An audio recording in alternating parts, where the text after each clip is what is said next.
Good evening. Good evening. It is now 7:01, and I am reconvening to open session and calling to order the regular Board of Education meeting for Indian Prairie School District 204 on Monday, December 20th, 2021. Jeannie, will you please call the roll? Mr. Karubis. Here. Mr. Rising. Here. Mrs. Deming.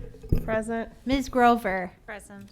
Ms. Donahue. Here. Ms. Jane. Here. Ms. Fosdick. We have a quorum. Ms. Deming, will you lead us in the pledge? I pledge allegiance to the flag of the United States of America and to the republic for which it stands, one nation, under God, indivisible, with liberty and justice for all.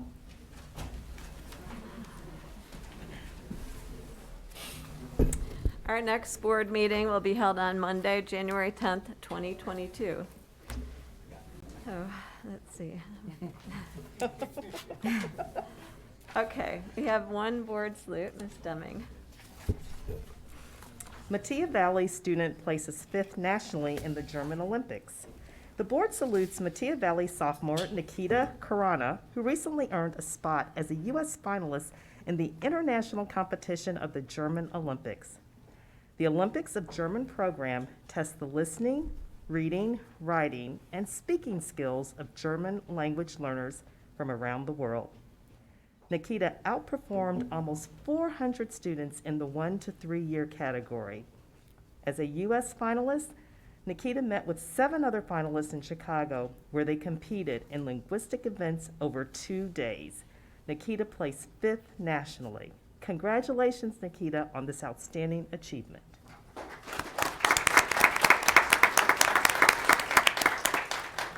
Now we have our student representative report by Saad Qureshi from Metea Valley High School. All these people came to see you. I know, right? It's awesome. Good evening, everybody. My name is Saad Qureshi, and I'm the class of 2023 Executive Board Representative for Metea Valley, and I'm very excited to join you all tonight. To start off, hot chocolate with Marty is a great tradition we have here at Metea Valley, and we were able to bring it back this year.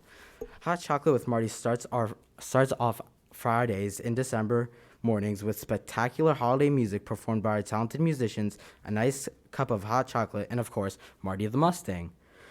The music students performed our winter concert, Collage, which was spectacular. It was a true treat to see our Mustangs emit such wonderful music into the air. Keep up the awesome work, Mustangs. The senior road trip registration has started, and our seniors are very excited. The senior road trip is a lock-in where seniors are enjoying the company of their peers, along with food trucks, games, prizes, and much more. SEL habit lessons were successful from the first semester, and students were able to learn ideas and tips to assist with their social emotional learning needs. Metea Valley was represented by 50 students at the District 9 Illinois Music Educators Association concert and jazz festivals in November. 8 of these students were selected as all-state musicians and will perform in the all-state ensembles with students from across the state in late January. Congratulations to Hakan Basar, Pratish Chakraborty, Aryan Chandra, Anna Kim, Vivian Kok, Adriel Marty, Luca Nigro, and Mahathi Vudukuru. Congratulations, Mustangs. The art department has student and staff artwork selected for the 19th annual Chicagoland 4x5 exhibition. This art exhibit challenges artists to create artwork within the parameters of 4 to 5 inches. This year, 49 high schools and 16 junior high schools participated in this event. Here are Metea Valley Award winners for the 2021 exhibition. Emma Vopal, for sculpture, honorable mention. Knox Tamankar for drawing, honorable mention. Rebecca Lee for drawing, honorable mention. Zion Waller for drawing, honorable mention. Abigail Terada for computer generated, second place. Kai Sazilla for computer generated, third place. Alicia Heater for computer generated, honorable mention. Karen Popovich in the teacher category, honorable mention. Awesome work, Mustangs. A branch of our student government, DMMV, just wrapped up their annual hunger drive, raising over $3,000 for our local food pantries that can be used to purchase food valued at over $24,000 that could be given back to the community. The Principal Advisory Board has worked alongside with Principal Dr. Eccles to incorporate student voice into school-wide decisions. Recently, the PAB created pause days at Metea where subject departments pick a day before finals to just pause. During class on these days, students could catch up on assignments, get ahead, or simply just pause. During class on these days, Pause days were met with tons of positive feedback and the hope that they can continue throughout the second semester. Members of the PAB attended the toy drive that is hosted with the Autism Family Supports Association that took place December 18th at Stonebridge Country Club. Members came out and helped pack some amazing toys and gifts for kids and their families to enjoy this holiday season. Fall was a great success for MV Athletics. Our wrestling program is under new leadership by Abe Duran, and there's some excitement and competitiveness within the program. We are excited to host many quads as well as the Todd DePaul Fresh Soft Invite on January 15th. Girls bowling is off to a great start, as well as the team finished 19th out of 44th at Strikefest, which is a glimpse of state. Only 44 of the best teams in state attend. Keep up the hard work, Mustangs. Boys swim celebrated senior night on December 9th and took home their first conference win versus DeKalb. The team looks to be strong this year. Our dance team qualified for IDTA state after scoring insane numbers at the first invite. They are not settling for that and continue to work harder and harder. Spring athletes are very excited to knock off rust as preseason activities are just around the corner. And lastly, the Board of Education of District 204 recognized our state volleyball championship at their last board meeting. Athletic Director Matt Fairman would like to thank you all once again for the girls' recognition and all members of the board and their support for our athletic programs, not just here at Metea, but all throughout the district. That's all I have for the December board report. Thanks, everyone. Have a safe holiday season. And until next time, go Mustangs.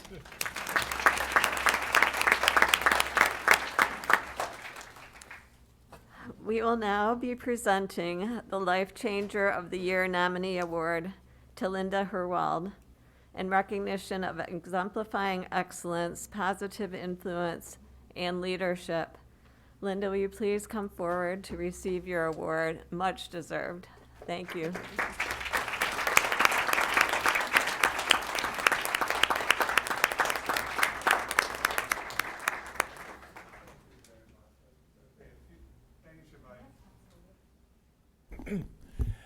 Ms. Herwaldt is our coordinating nurse.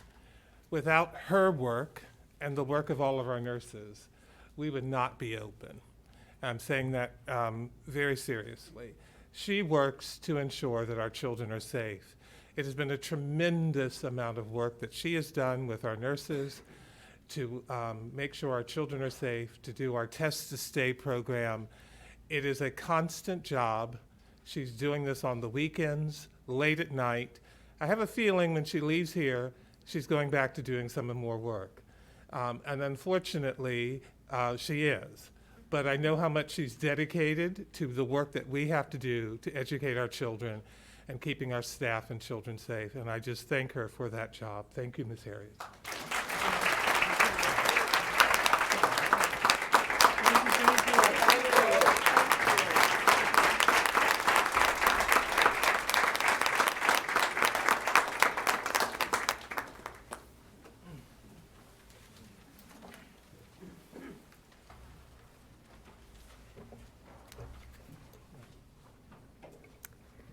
It is now time for public comment.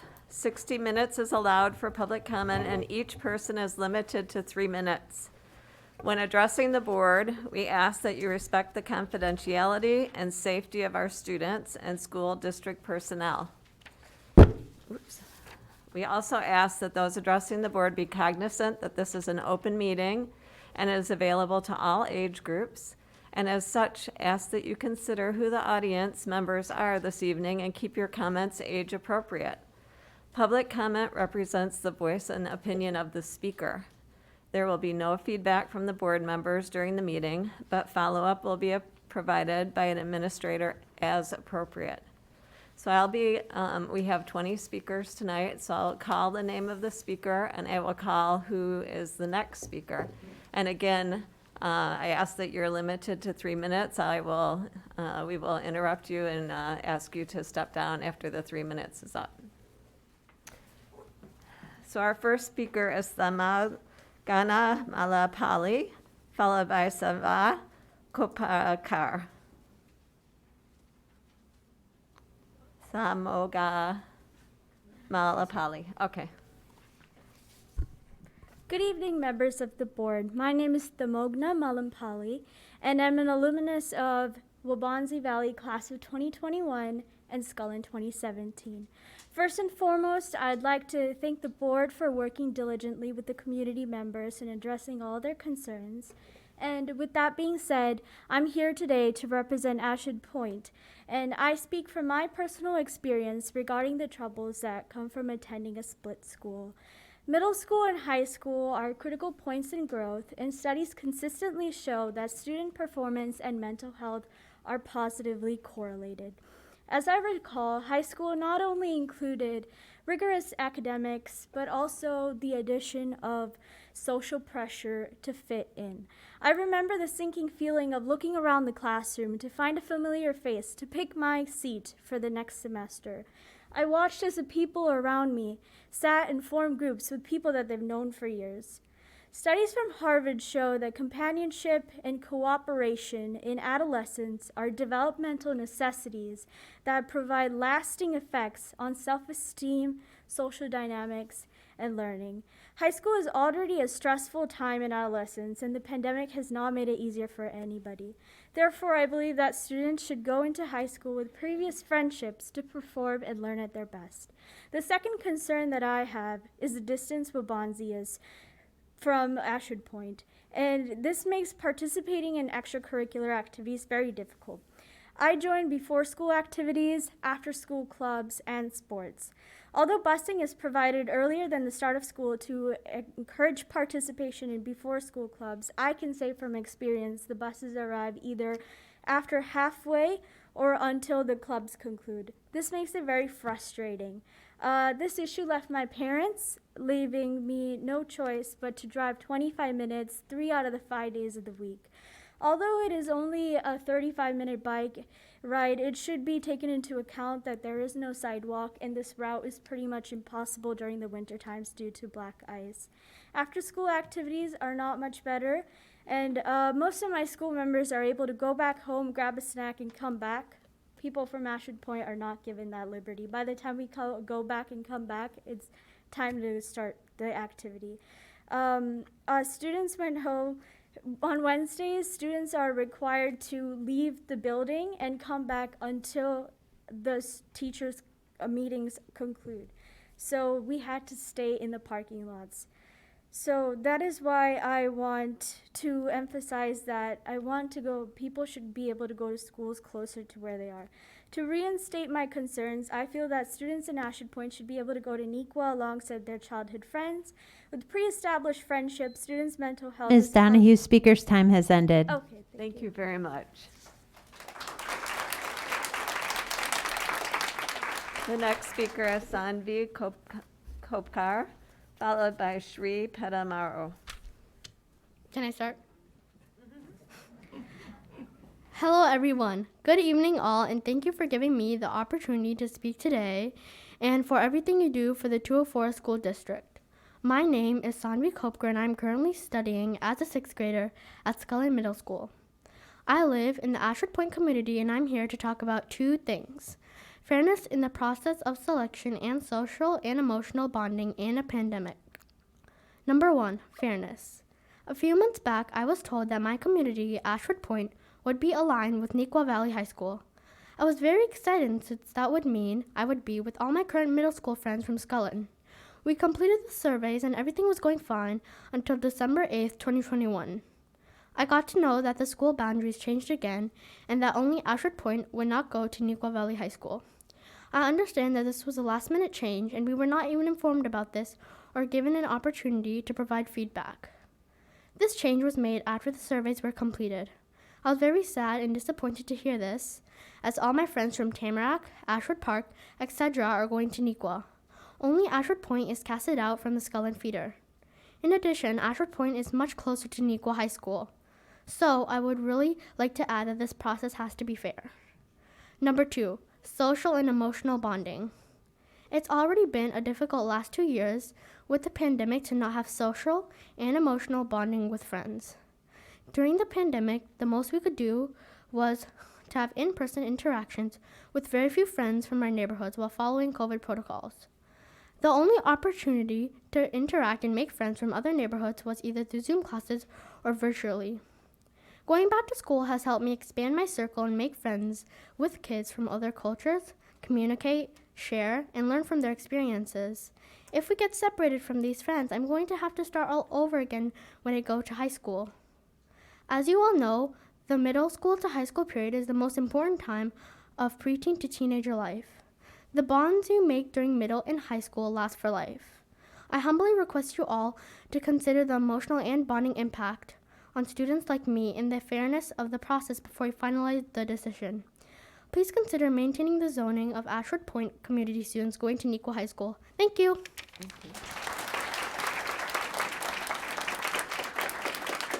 The next speaker is Shri Padamaro, followed by Heta Patel.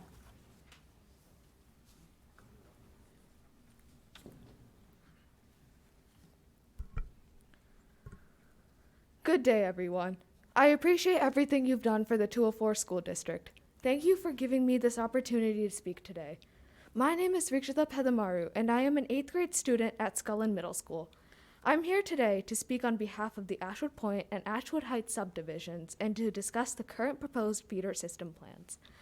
When I was informed of concepts 1 and 3, I was ecstatic because it meant that I would be attending high school with all of my friends from my middle school Scullin. To my utter dismay, I recently learned that as of December 8th, only our 2 communities would be excluded from the feeder system into Neuqua.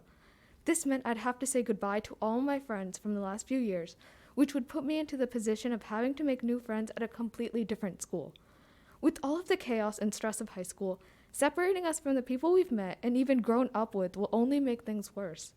Transitioning from one school to another as you progress through your education is difficult enough, especially as your routines begin to change. If nothing changes, the people we've grown accustomed to will be torn apart from us in less than a year. As most of our neighboring communities are planned to go to Neuqua, there are not going to be any students at Waubonsie who live close to us. It will be much harder to engage with Waubonsie students outside of school for projects and other group activities because of the lengthy distance. Maintaining these new social relationships is not going to be easy at all for us. We'd have to work on our image in front of these new students if we move to a new school. It will be difficult for us to appeal to these people who already know each other. Having to go through this will take a toll on our mental health and be detrimental to our self-image. We will miss out on opportunities such as before and after school activities and clubs due to the long distance from Waubonsie to our subdivisions. We are unable to participate in these events as much as we would like to due to the inconvenience of having to drive so far away compared to Neuqua's proximity. To get to Waubonsie, we have to cross a train track, which will slow down the process of going to school every day for these activities. I'm curious if there was any experimental research or study that was used to divide Scullin Middle School into 2 separate high schools with a 90-to-10 ratio. Why are we the only ones who have to suffer psychologically and emotionally because no other middle schools in the district are being split? According to Hanover Research, which specializes in analytics for businesses and education, research suggests that students following a divergent pathway experience much greater disruption of existing social relationships than other students. On behalf of our community and fellow middle school students, we respectfully request you that you reconsider the feeder system so that we can go to Neuqua Valley High School. Please do not divide our school and place us at a disadvantage as we begin high school. Thank you for your consideration and time. Thank you. Next speaker is Heta Patel, followed by Manya Srivastava.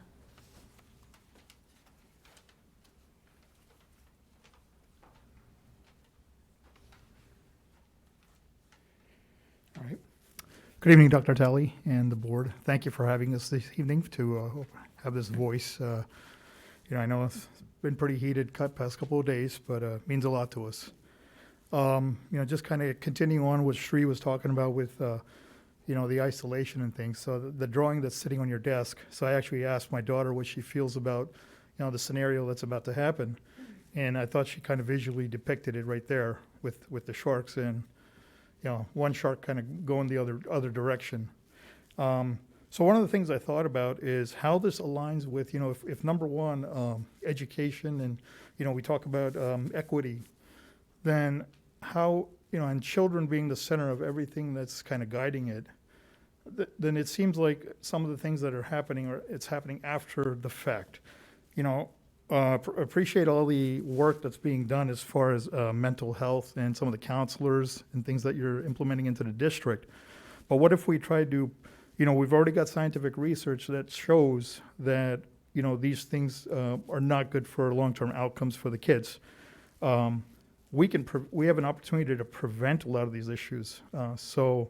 Prevention worth of, much better than a cure. We're a group of about 30 kids or so. So I'm like, if we can, we're a lot of us are sacrificing personal careers. Kids are making sacrifices. A lot of people, leaving Illinois for various reasons, job opportunities. We're throwing roots down here so that we can kind of sustain relationships with families and kids. At the same time, we're hoping that the school board and everybody else, you can recognize our sacrifices as well and maybe accommodate our 30 kids as part of that sacrifice. So that's pretty much all I had. Thank you. Thank you. Thank you. The next speaker is Manya Srivastava, followed by Tanvi Vijay. Hello and good evening, everybody. My name is Manya. I'm 13 years old, a 7th grader at Scullin Middle School, and a resident in Ashwood Point. I am opposed to the boundary changes regarding aligning Ashwood Point and Ashwood Heights with Waubonsie instead of Neuqua. With this boundary change in mind, Ashwood Point and Heights will be the only neighborhoods out of several from Scullin that will not be going to Neuqua. This possible change has upset several people. Not just the people in my neighborhood, but friends from other neighborhoods have been deeply disappointed. I would like to start with the fact that Neuqua is considerably closer to my house than Waubonsie is. Even to me, it makes no sense on why I should have to go to a school which is farther away from my house than another school. The route to Waubonsie includes crossing a train track, which everyone knows can be very frustrating and risky at times. On the other hand, the route to Neuqua is a safe and smooth ride. I should know. I've been to Neuqua several times and am very familiar with the environment, as I am a 4-year member of Fox Valley Swim Team, whose main practice and only competition source is Neuqua. Sending me to Waubonsie would make the switch between swim competition at Neuqua and school at Waubonsie extremely hectic. Another thing I would like to bring up is the friendships that will be impacted with this change. There are many school friends that I have made throughout the time I have gone to school in District 204. The friendships that I have with these people, whom for some of them I would consider my best friends, would be completely destroyed if this new boundary change goes through. These relationships are so important to me that I have carried them to extracurriculars such as dance and swimming. Most of these people currently go to Scullin with me, yet none of them live in Ashwood Point. Changing the boundaries would tear apart the bond that I have created with these kids throughout my school life.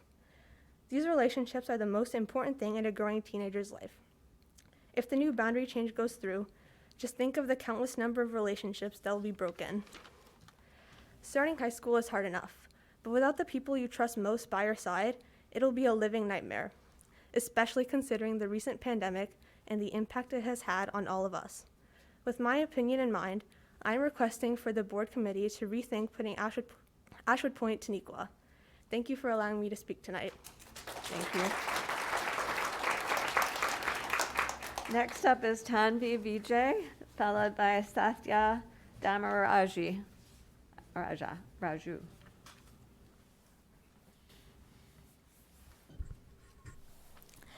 Hello, my name is Tanvi Vijay, and I am from Scullin Middle School. I'm an 8th grader, and I also live in Ashwood Heights.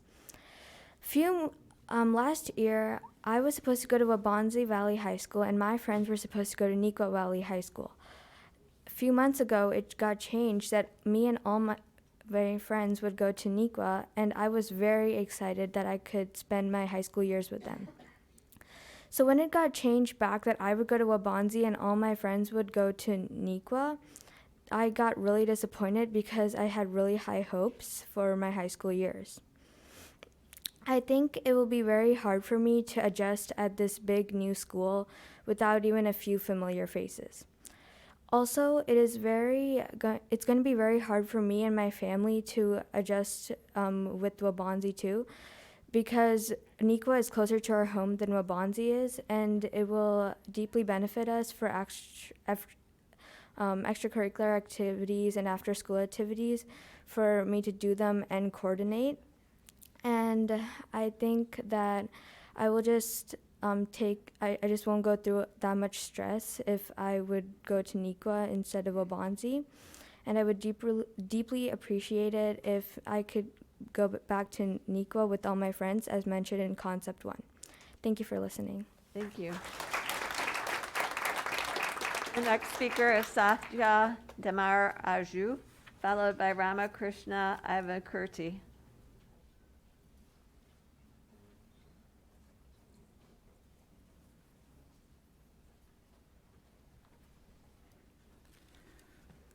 Good evening, board, staff, parents, kids, and everybody else. My name is Satya Damaraju. I'm a resident of Ashford Point subdivision, living in Naperville for 6+ years now. My kids go to middle school Scullin and Peterson Elementary. So I'm trying to bring a parent's perspective, looking outside into how the process has appeared to us, on how it has operated so far, and what the outcome has been, and what our experience has been in the last few weeks especially. So from a process perspective, started off with the criteria. We looked at the criteria in the beginning a few months ago. Oh, the criteria looks good. I think the committee is working in a certain way in the right direction. The biggest concern we have is a broken feeder system for Scullin. And we thought, okay, it'll get addressed. And another big concern is as a parent of a middle schooler and an elementary schooler, we know what challenges we have. Both of us work. We are always running around trying to keep up with kids' activities and school and everything. And it becomes even more challenging when you have one kid going to middle school versus an elementary. And we were hoping that by the time we came to high school, we'll have a high school that will be closer to us, because it's literally a mile away. We bike to the Nequa High School in summer, literally. We take the bike path and bike. As a reward, kids get an ice cream if they do that. So we do that in summer. We were hoping that would get fixed as well. And it seemed like it was going the right way until December 8th. And then suddenly things changed. So we learned later that the board has given a different direction to the committee. The criteria was narrowed down. Fixing the feeder system was no longer a criteria. And boom, we are mapped back to Wabanzi. And speaking to our neighbors who have kids going to Wabanzi, they have a lot of challenges. They have to wake up early in the morning. They can't go to office. They have to force to work remote, and so that they can keep up and help their kids either do before school or after school or both. And we were like, that is not what we were hoping to go through in the next few years when my daughter goes to high school. She's in 7th grade right now. Now looks like with the recommendation that we just saw an hour ago, that's going to be our future. That is certainly not we as parents living in the southwest corner of the Naperville city, a mile away from a high school. We're hoping to get out of this process. I know I speak for, if not everybody in my community, at least most of them. As you review the recommendation,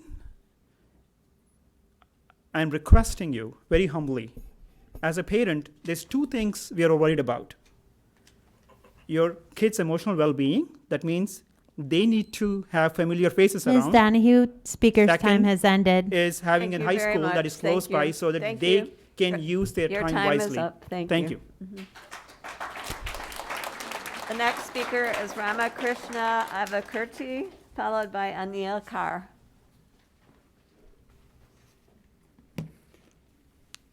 Good evening, everyone. I would like to thank you for staying late and hearing for us. I am Ram Inikurti. I am a 10-year resident of Nipper. 12 well. I live in Ashwood Point subdivision. 10 year resident of Nipperville. I live in Ashwood Point subdivision. 10 year resident of Nipperville. I live in Ashwood Point subdivision. 10 year resident of Nipperville. I live in Ashwood Point subdivision. I am a parent of 2 kids, and I am working as a director for large-scale healthcare company. I also served HOA board, Ashford Point HOA board, for 4 years. And I understand it is very important task for you as a board of director, make the right decision, and also it is very critical to make sure everybody and ensure majority of the people are happy with the decision. I hope you make the right decision and resolve the burning issues. That said, I would like to start with my analysis, my fact-based analysis on what's happening on these concepts. So as part of Ashwood Point, so we were like worried about December 8th concept, and it was kind of concern for all the families of Ashwood Point. And it has created a lot of stress for us. And the reasons for that is based on my analysis. When you look at kids going from Ashwood Point to Waubonsee, each student will spend 290 hours per calendar year as just for a commute. We are not considering the all other factors, going to school, coming back. Per student, they spend 290 extra hours. And without including the, there is a rail blockage on the next to the Ashwood Point subdivision. And there are no trails or bike trails, kids to go to the Waubonsee. Okay, those are the key factors you need to look at. When you look at Nequa Valley, it's just like a 15 minutes. So kids would save 200 hours per calendar year, which can be helpful for their extracurricular activities, clubs, and also it helps to plan better. We are talking about all the green and energy. Kids can go. They have trials from Ashwood Point, Ashwood Heights to Nequa. They can contribute us for the green energy. They can save a lot of factor, time and parents' time as well. And not only December 8th concept, now with the administrative concept today they propose, that caused a lot of confusion as well. Okay, and I would request as a board of directors, this is very important decision, think through and give us the best solution. Where I look at concept 1, which will help us, like elementary, like Scullin to Nequa Valley, kids already completed their surveys, they're all aligned Ms. with that. Donahue, speaker's time has ended. Thank you so very much for the much. opportunity. The next speaker is Anil Kaur, followed by Shrinita Panpareddy. Good evening, everyone. Thank you for your time to speak here. Sorry? Oh, Please. yeah, oh. Thank you. Thank you.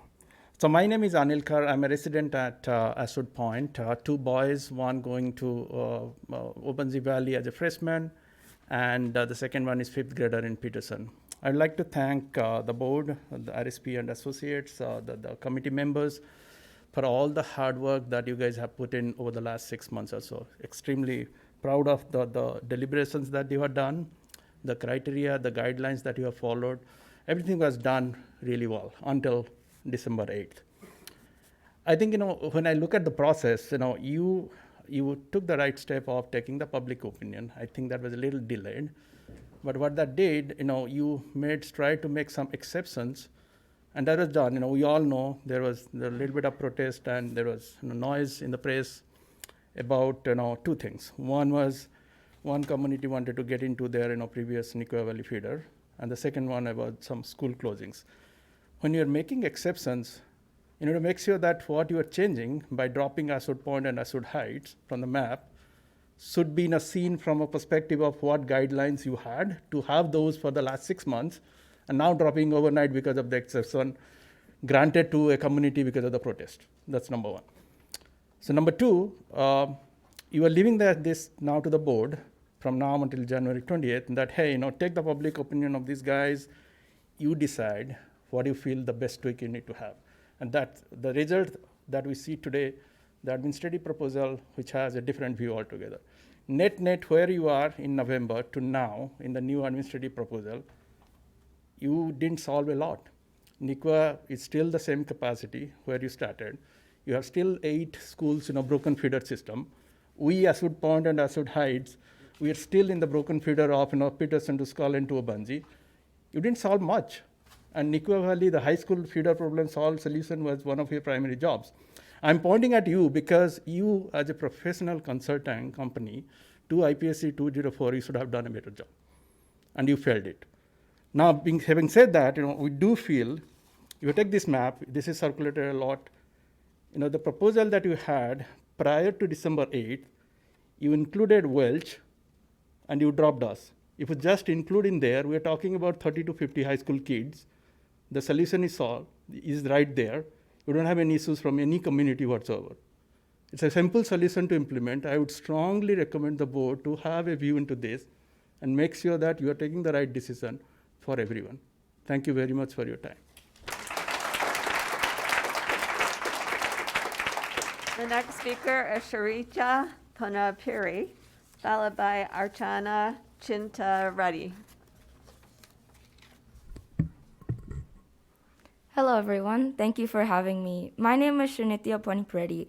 I'm a resident of Ashwood Point and an 8th grade Scullin Middle School student who's here to address an issue we're all well aware of, the boundary changes. You may be thinking, yet another student who's going to be talking about their issues, shifting to new schools, they'll get through it eventually. I think it's better if we all get on the same page of the book, so let's start at the beginning. Imagine yourself sitting in your high school class. It's your first day of freshman year, and you're terrified to talk to anyone.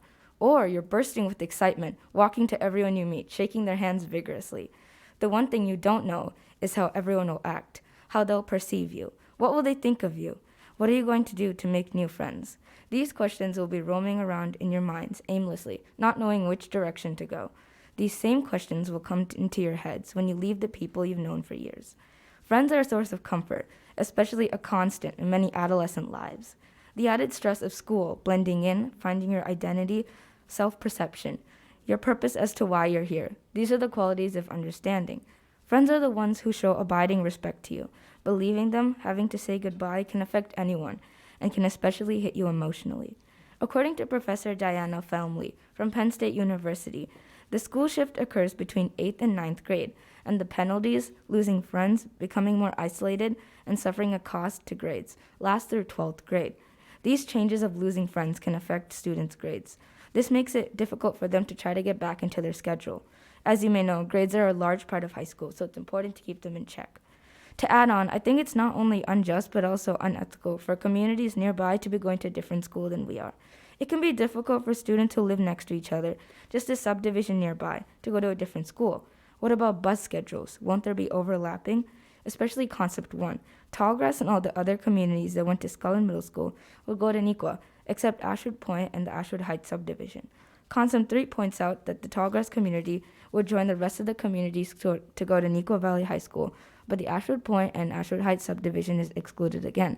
Both times, these communities are ostracized from the remaining communities. Also, this will be an issue for after-school activities. It takes about 30 minutes with traffic to drive to Wabansi and Ashwood Point, whereas it takes about 5 minutes to drive to Nikwa Valley High School. That's a very large time difference. Also, the pandemic has affected all of us. It's been something that's altered our daily schedules. But the added stress of switching schools, meeting new people, and finding classes that'll decide your interests, these will be constantly a reminder. But the fact that we're addressing this issue to you and including our opinions is quite incredible. I advise you to ask your kids about their opinions of the boundaries changing. This is their future that we're addressing, and asking students to offer their opinions into this discussion would make our decisions in the future more equal and multifaceted.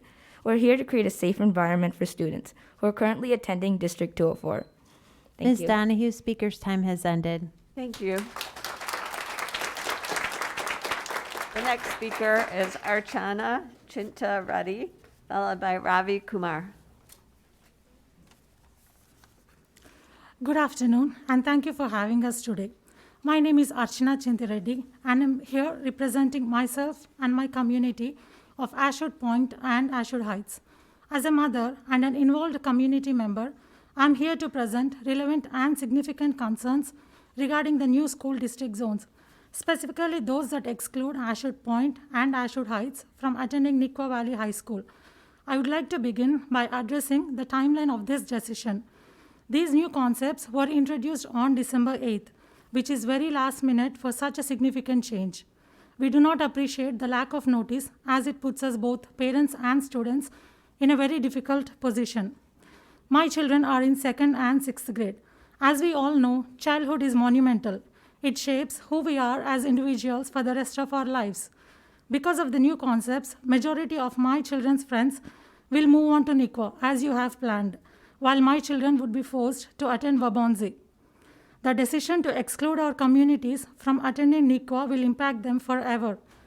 They will have spent years growing up with these children in their grade levels, and to choose to rip them from these connections is not fair to them. It will have adverse effects on them developmentally, socially, and emotionally. They will have to restart in a way that is not beneficial to them. We must work to ensure that academic, social, physical, and emotional needs are met for every student at every school in every academic program. This decision does not seem to be in line with that goal. I urge you to consider what is best for these children in your decision-making process. If not protecting our youth, what else are we here for? If these changes go through, my children and children of Ashwood Point and Heights will have limited access to their school amenities due to the distance of Wabonzi.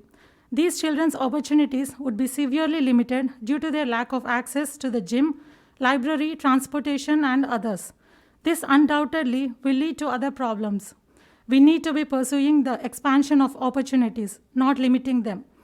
I would also like to point out that according to the new concepts, adjacent communities would continue attending Nikwa, while kids from Ashwood Point and Heights will be forced to attend Wabonzi. Your goal to fix the broken feeder system is not met for our communities, Ashwood Point and Heights. Your goal to keep the boundaries intact is not met for our communities, Ashwood Point and Heights. These last-minute changes that are introduced on December 8th will have social, emotional impact on kids as well as every homeowner in this subdivision.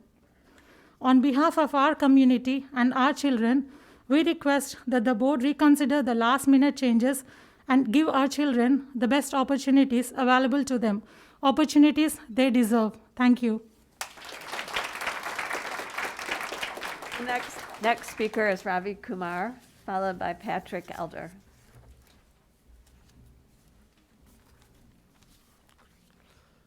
Good evening, friends, board members, and we are all here to make some choices. And hopefully the choices will be better for our kids. I know you guys are experts. You have been doing this over years.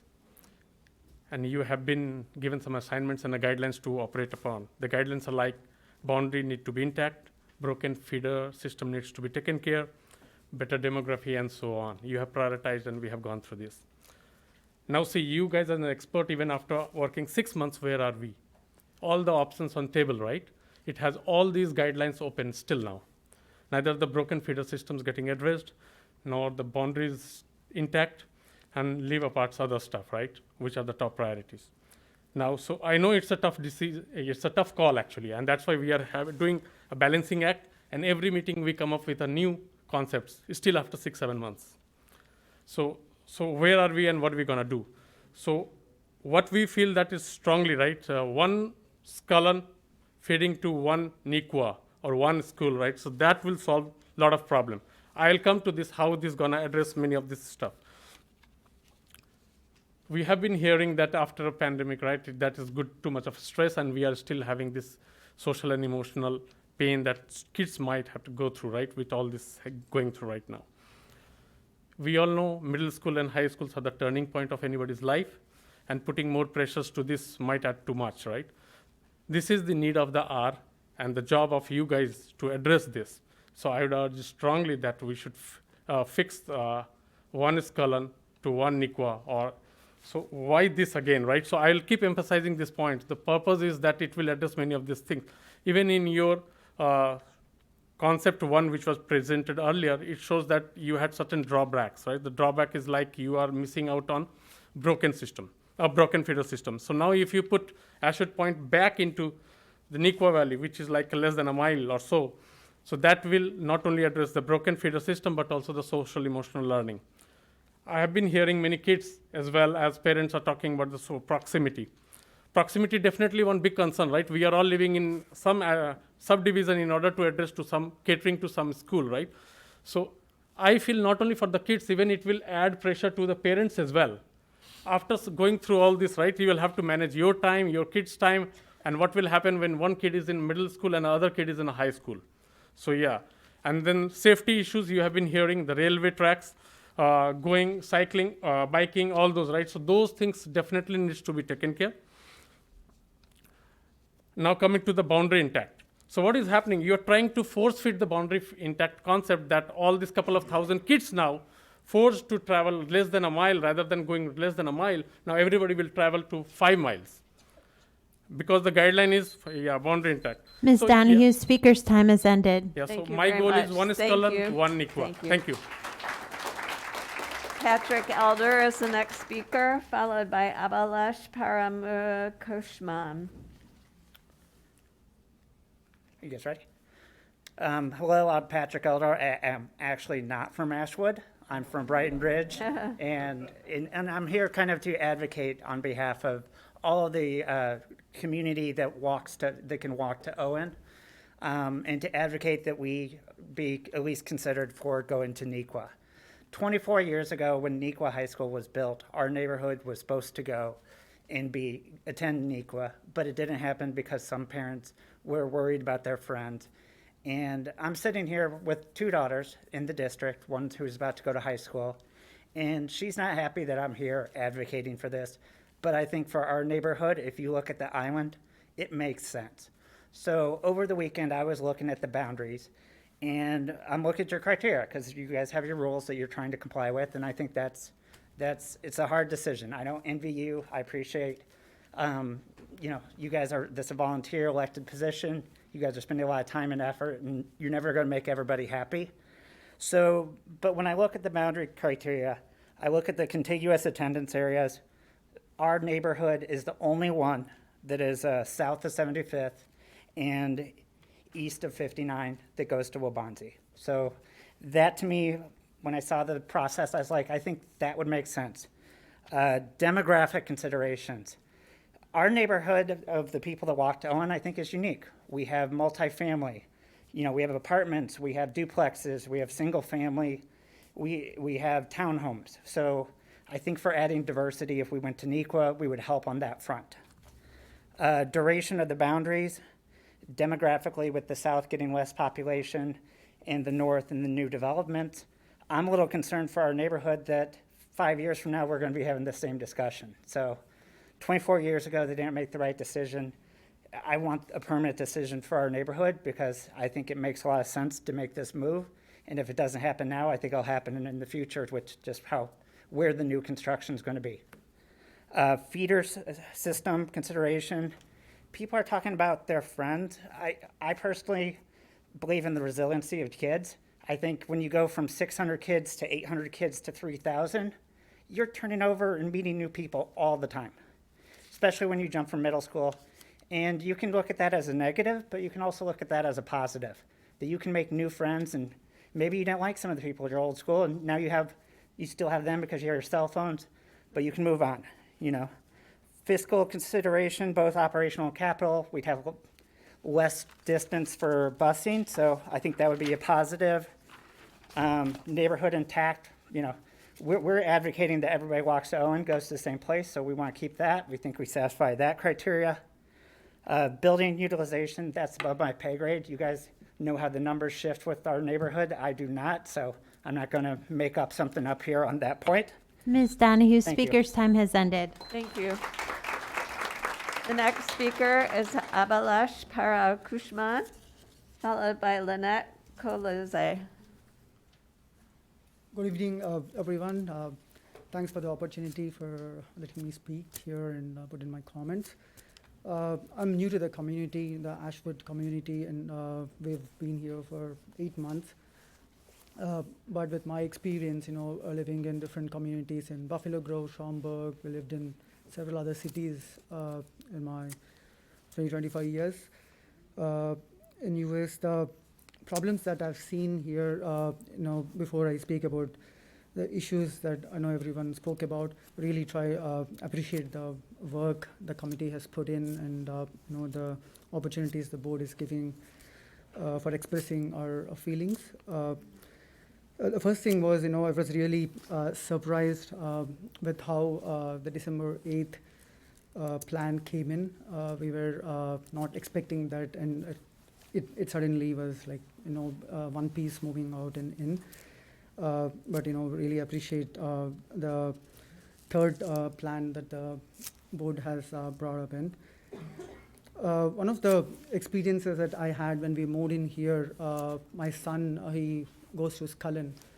The first question that he came in when he came back home was, my friend is asking which school he goes into, whether he goes into Nikwa or Wabonsi. So the broken feeder system is going to be a big challenge for the kids in adjusting. And since he moved to one school now and he doesn't want to get into a school where his friends are not going, he wants to be in a school where all his friends are going into. And the second one was the traffic congestion. I actually did not get a school bus for both the kids. My younger kid goes to Peterson, and the older one goes to Scullin. I had to drop both the kids, and my wife wasn't able to drop any of those. So it really took 30-35 minutes for me to drop him at Scullin and then come back, get the other kid to Peterson. And it became a challenge for me to even get into work. So I would recommend, suggest if there is any way that we could reduce the traffic congestion around the area, especially Peterson and Scullin. The whole, it actually lines up around the area, and it's not only pollution but even the problems with the vehicles and the accidents that happen.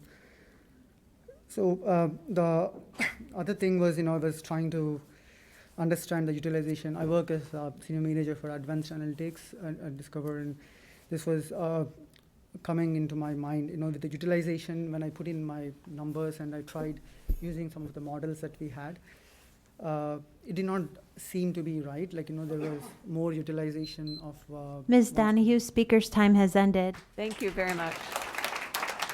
The next speaker is Lynette Kodlaze, followed by Raul Varatupa. Initially, thank you to the board for your careful consideration of this matter. The first point I would like to make is that Concept 1 was changed behind closed doors and did not allow any input from the committee or public after changes were made. At the public forum, we were shown a Concept 1 that has May Watts at about 65% capacity.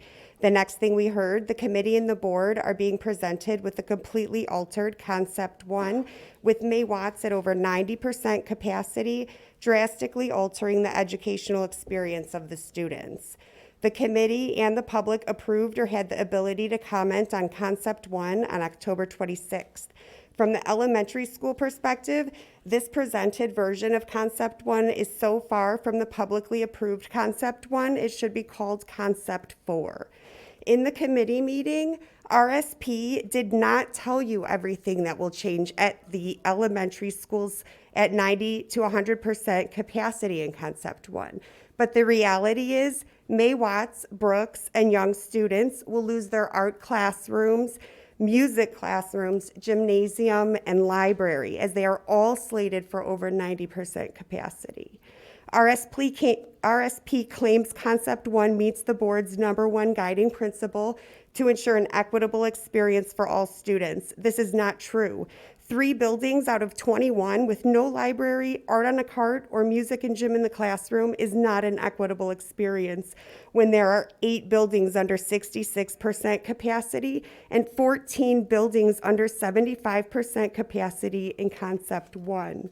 Multiple buildings are within range to remedy this inequity.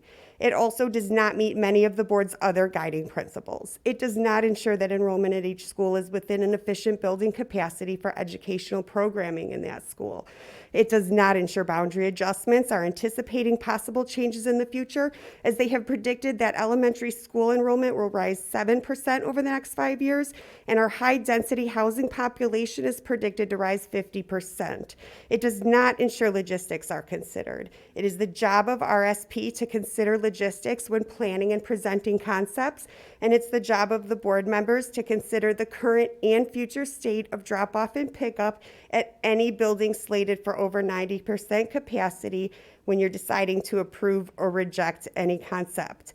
What it does ensure is that Watts, Brooks, and Young students will have an inequitable and unfair disadvantage in many ways versus the other 18 elementary schools in our district. What it does ensure is that if the board wants to uphold their guiding principles that you created for this process, you must reject concept one for a better solution for our most vulnerable population, our elementary school students. Thank you. The next speaker is Rahul Varatapu, followed by Sri Ranjan.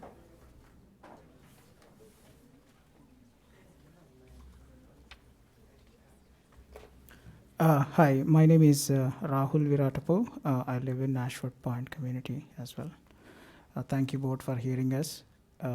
Before I get started, I want to let you know that 17 of your 20 speakers today are from the same community, and just want to please raise your hand how many of you are here today, so that everybody can see. So most of us are waiting from, I think, mid-afternoon today to have this opportunity to speak with you. So the reason I'm saying this to tell you how important this issue is, you know. So this is a working day and all of us are here since afternoon. So anyway, coming back to this issue here. So I understand we had an issue of a broken feeder system for Scullin, and then there is a proximity to high school, right? I know Ashford Point has been with Wabansi for a while, but it is something people started living with, you know, with the community has been like this for a while, and people started adjusting to that distance issue, right? But then your rezoning process started, and magically, or you have been working through this for a while, and last 6 months we have seen a couple of concepts from you, and to our surprise, you actually fixed both those problems, you know, and all of your concepts. And we were very happy to see that, you know, this rezoning process really means something, you know. You guys are really working through these issues, and you are taking care of the feeder system problem for Scullin, and then you're actually addressing the distance issue of high school for these communities which are closer to Nequa. Now, we don't understand what really happened, but all of a sudden, December 8th, things change. Not only that while the earlier concepts fixed both the problems, on December 8th, you suddenly actually ended up making it worse. You know, you actually broke both the problems you fixed. And now you are trying to solve one of the problem. So I don't know, this will end up being a partial fix situation and put us back to the same situation as earlier. But the rezoning process we're trying to do, or what you're trying to achieve, is make things better for everyone, right? So, but let's see how we'll end up in this situation, but hope you'll do a good justice to everyone. Thank you. The next speaker is Shashir Ranjan, followed by Arpit Prashant.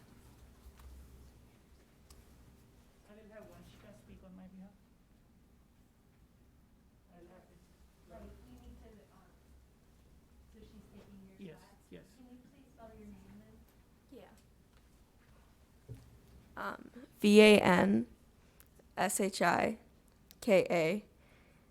and then my last name is Kapoor, so KAPOOR.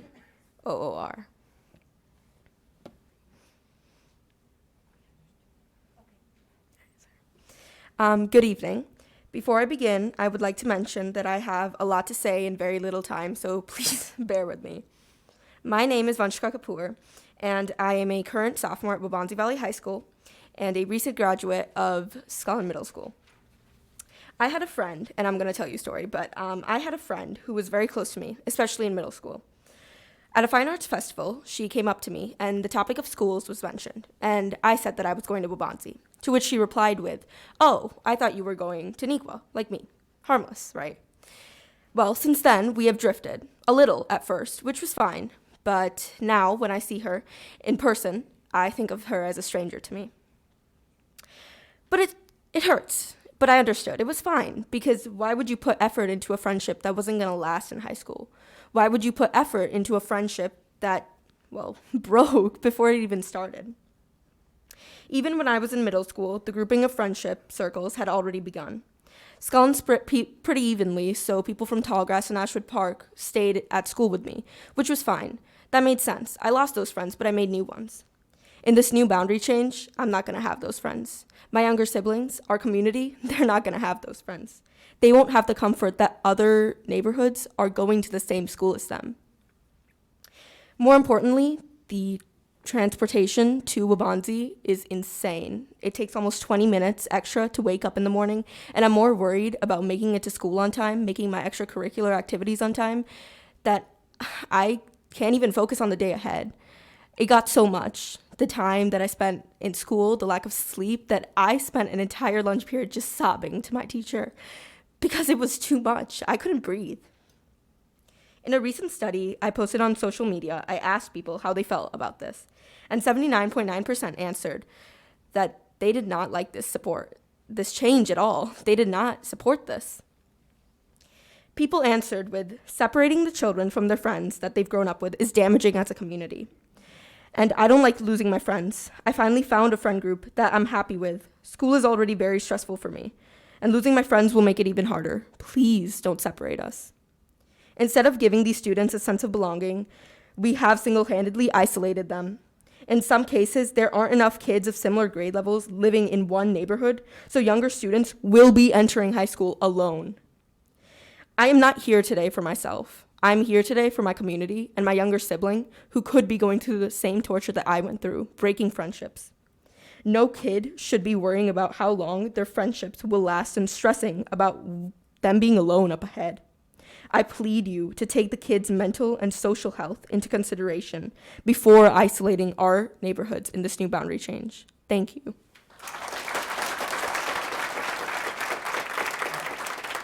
Next speaker is Arpit Prashant, followed by Madhusudan Karudi.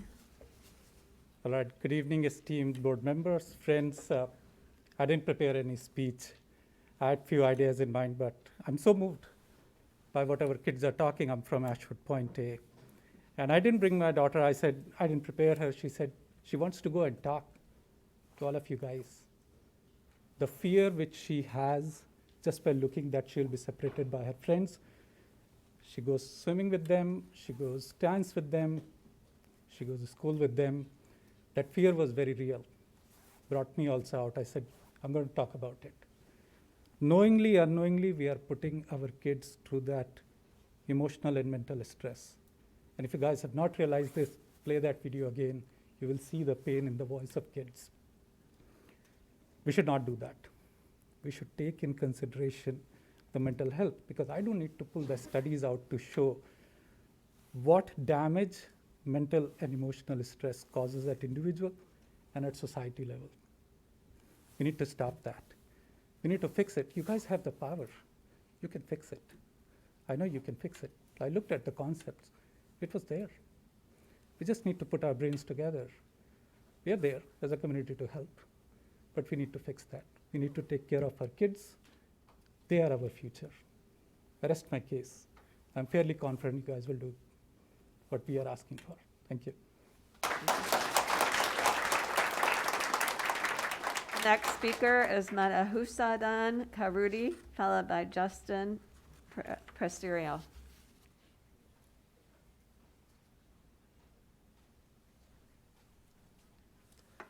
Good evening, board members. My name is Madhu Karodi.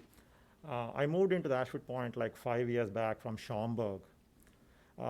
Little did I realize that the school system here, especially the middle school and feeding it into different high schools, was such a stressful thing a year into my high school, a year into the middle school for my elder son. Because I mean, obviously it is very important for us, like, you know, for my sons, I have 2 sons, to have this bonding friendships. Not only did we realize that, like, you know, all his close friends are split into going to different high schools, I want to recount like personal experiences of, like, you know, having to deal with taking our kids for all the extracurricular activities when they went into the high school. We really jumped with joy more as a family rather than our kids, that when it was announced in concepts 1 and 3 that our community would be going to Nequa, my wife and me were very happy. At last, like, actually we got some time for ourselves, like where kids can be self-dependent and then they by themselves can go to extracurricular activities, like either by biking or like even for us to take like 5 or 10 minutes of our time to drop them. But like on December 8th, when we realized that, like, again, we are going back to Waubonsee, again, we felt like, you know, we had to, like, you know, go through all the pain that we suffered like for 4 years when we had to make a lot of sacrifices for us to take our kids. I already work in downtown, like, you know, it is extremely difficult as a parent, and I know, like, in our community, a lot of parents commute to downtown, and I actually am talking more from the parents' point of view. I think students have expressed their insights into their problems. So I really humbly request the board to take this into account and request them, like, you know, to take us back into concept 1, like, you know, which would work for a lot of communities, and where it kept and keep all the broken feeder system to as minimum as possible. Really thank you for the opportunity. Our last speaker is Justin Prestanario. All right. Thank you, Board and Dr. Talley, for listening to the concerns of the parents and students of our district. This is an emotional process for us, and being heard is appreciated. Grandfathering options can help with transitions today, so we can make the best decisions for the future of our district. Those decisions should be based on logic and reason in order to provide a lasting impact for many years. The boundary criteria that was set forth for the beginning of this process was designed to do just that, and help guide us when emotion spilled in. First boundary criteria states contiguous attendance areas to create boundaries that visually make sense. This map represents the eastern half of our district, everything east of 59. It also has the high school mapping for all the current concepts that were recommended today. The mapping fails that criteria. Every community north of 75th would go to Metea. Every community south of 75th would go to Nequa, with the exception of the Owen neighborhood, the only green on this map. That's who I'm speaking for today. Visually, it doesn't make sense. The Owen neighborhood is a natural island on the east edge of our district, and that puts us at a disadvantage when it comes to this process. Using Owen as a reference point, our closest high school is Nequa, which is 4 commuting miles away. But proximity cannot be the only factor as the district high schools are not perfectly distanced from everyone. For Owen, Waubonsee is 6 miles away and requires a commute along the entire length of the 75th Street, across 75th Street, one of the most congested and dangerous corridors in the district today. With development forthcoming, along that route, those concerns will only increase in the future. The argument holds true for Still Middle School as well. Alignment to Gregory and Nequa as Concept 3 from the November boundary maps illustrated mitigates those issues as best as we can for the future. The additional commute may not seem like a lot, but every additional mile exponentially impacts not just the travel time, but the crucial variables that we're all focused on. Safety, transportation cost, student life balance. Each additional mile traveled needs to be weighted more than the last. Owen's location in our district should be a factor in prioritizing the area to Nequa. The current concepts compound our geographic issues by having students commute across the entire district, not just for school, but for their social lives as well. I'll say it again, the Owen neighborhood creates part of our eastern border, yet is the only community east of 59 districted to Still for middle school and Waubonsee for high school. Our neighborhood should be realigned to Gregory Nequa. It is a change that is overdue. Please support this change. Thank you and happy holidays.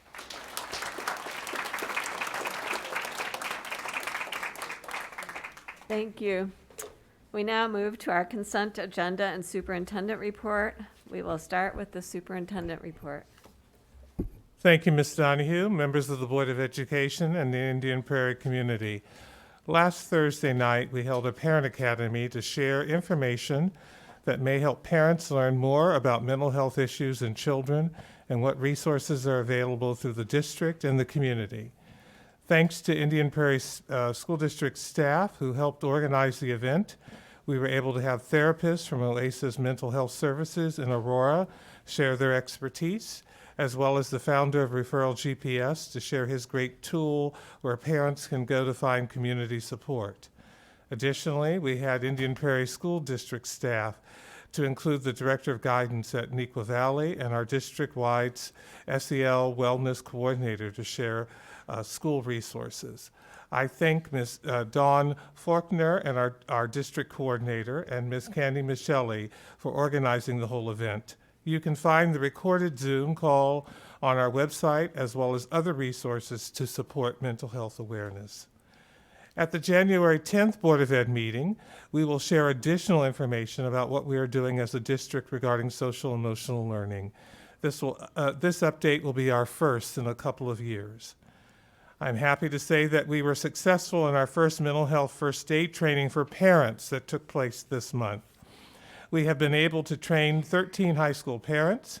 We are focused on that group of parents. However, we will offer additional training for other parents later this school year. All of our high schools are represented in having parents at the training. I want to thank the people who signed up to be part of the Strategic Planning Committee. An email was sent to our community about the planning, which gave you the opportunity to sign up for the committee. We will start communicating to people and let them know if they will be on that committee. Though I know everyone is aware, the COVID cases are rising in our community. The positivity rate as of yesterday was 4.99%, with more than 397 cases per 100,000. As a district, we are staying focused on staying open and serving our children in school. We have seen more positive cases among our staff and students over the past week. With winter break upon us, I do ask that all families work hard to remember mitigation strategies. If you are not vaccinated, please consider getting vaccinated. If you had your vaccination and you're eligible for a booster, please do so. Also, this is very important. Please make sure if you have any symptoms or your children do, you do not send them to school. We want our children in school. We want our staff in school. At that, I will now turn it back over to Ms. Donahue. Thank you. Next, we move to our consent agenda items. Please identify yourself as you make your motion or second. I need a motion for the approval of consent agenda items D through I. I move for the approval of consent agenda items D through I as presented. I second. Susan made the motion. Natasha. Any discussion? Jeannie, will you call the roll? Ms. Deming? Aye. Ms. Grover? Yes. Mr. Karubis? Yes. Ms. Fosdick? Yes. Mr. Rising? Yes. Ms. Donahue? Yes. Ms. Jane? Yes. The motion passes. Next, we move to our discussion item. Libby Jensen and Brian Giovanni will discuss a new course edition, Peer Partners Culinary.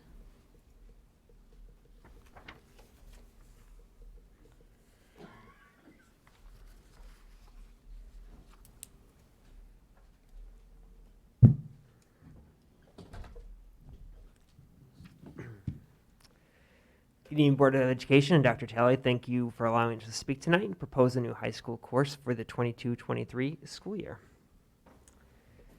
So we're here tonight, as we mentioned, to propose a new high school course for next school year in alignment with Board Policy 640. The class that we're here to propose is a Peer Partners Culinary class. So it would be another elective option within our high schools and part of our Peer Partners program. So it would be special education students paired with general education students, part of the Family and Consumer Sciences Department. In order for a course proposal to come to the Board of Education, it has to go through a number of steps. The first step is our academic departments at the high school level in unison have to submit a course proposal that goes to their instructional leadership teams for discussion. After that proposal, then it'll go to the building principals, cabinet, and then ultimately to the Board of Education for adoption for the next course guide. In that proposal, it must include the merit of the course, how it impacts students, and an alignment to the Board of Education goals. So throughout this process, there are a number of conversations, questions, concerns brought up, specifically at the building level, how it impacts students, their outcomes, scheduling, all those factor into the decision to bring this course proposal to you tonight. So tonight, we're going to give you a quick overview of the course. And throughout this process, then, if the board was to adopt it at the next board meeting, then would ultimately kind of kick into the next phase of the curriculum process. But tonight's proposal is to bring and talk about a little bit about the Peer Partner Culinary course and what this course would look like for our students. The main idea, the big ideas for the course would be looking at food science principles, meal preparation, culinary techniques to really focus on the support life skill development for our students. You'll see some of these big ideas in our other culinary courses, but the course outcomes, the skills and knowledge that our students would take from this course would be significantly different, just as they would be in any of our culinary courses. Levy's going to talk a little bit about some of the specifics and what that looked like, but this course would definitely highlight many of our Portrait of a Graduate competencies as a peer partner culinary course. So one of the biggest and best things I think in District 204 is our Peer Partners program. It is something to be extremely proud of. And in fact, we have more applicants for partners than we do children with special needs to pair them with. And this would be another opportunity for our gen ed peers to be able to be paired with our special education students. And in this class, it would really focus on part of that law in special education where after the age of 14 and a half, we have to start looking at transition plans and what's next for our special education students and start preparing them for life after high school. And a big part of that is independent living skills. And this class would really align perfectly to kind of that requirement and help our kids to become as independent as they can upon graduating from high school. And it would not only take them through the cooking, but through setting a table, preparing a table, manners and etiquette, standing up at the table, you know, when you're on a date, you know, things that, you know, impact all of their independent living skills from their social to just daily living. For enrollment in this course proposal will match many of the things that happen for our Peer Partner PE course, which is also at the junior senior level and also has an application to enroll in the course. The course will also have no prerequisites. Many of our courses in the elective sequence do not have prerequisites, with the exception being some of the capstone courses or classes where it's a Culinary 1, Culinary 2, or something like that where there's a number associated with it. Sometimes when there's not a specific number associated with it, it is hard to specifically manage that at the building level. But it's also important, as this being a peer partner culinary course, that more than one course and experience will really help tell that story. Because we do anticipate a higher enrollment or a higher demand than we are able to enroll in this course. So that process will work itself out through that application. Culinary experience will be part of that application and encouraged, but that will not be the only criteria students enroll for the peer partner facts component of this course, because there'll be 2 course codes. For the special ed component, the students would be recommended by their case managers. So, you know, really specifically chosen. So kids that would very much benefit and have that ability to independently learn how to cook these meals and a variety of things for themselves, who could be independent and safe, because that's always the top priority. The goal would be that there would be 1 peer partner to each special education student, provide additional opportunities for students to participate in peer partners, like I mentioned, because we always have more than we can have participate in our program. And then the SPED students, like I said, would be chosen because they would have the ability to achieve that independence. You know, inclusion is something that we've always prided ourselves on here in District 204. And what I think is most special about this class proposal is that even when we can't have the opportunity to include them in that general education curriculum, this allows the opportunity to include them with their general education peers and to be working on outcomes that are very much attainable and very much life-changing for these students. So what would happen next if this course were approved by the Board of Education? Our teachers would go through the curriculum process where they'd outline the specific course outcomes of the course, looking at the knowledge and skills and going through our Atlas development stage 1, stage 2, and stage 3. And then ultimately they would also go through a series of professional learning that was more targeted on collaboration, where our family consumer science teachers would be collaborating with our special education teachers to really build a strong curriculum that supported the students in the course and built a strong framework. And leveraging our PE teachers as well, who have already developed a strong framework in collaboration so that it is a strong course in our building. And the last component is making sure that we have the resources, equipment that support our students.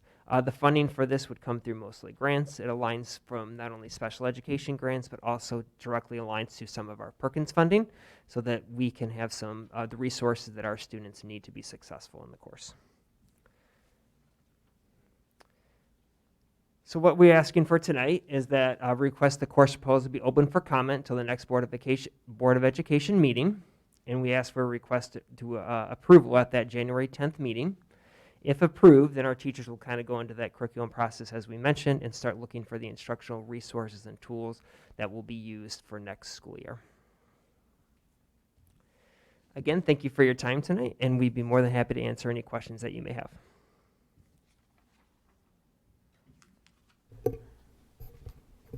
Ms. Grover. I think this is a great idea, how students are working with other students. Are there other peer courses that we offer? Just the Peer Partners program in PE. So it's a whole program with different courses in it? It's just one class for the PE. It's Okay. Peer Partner PE course. Okay. Just like the Culinary PE. Okay. And how many students do you think would sign up for this? So most likely be one section at each of our buildings, which would be roughly between the 25 to 30 range for our culinary rooms in the high school. Great, thank you. Ms. Jane. Thank you for your presentation today.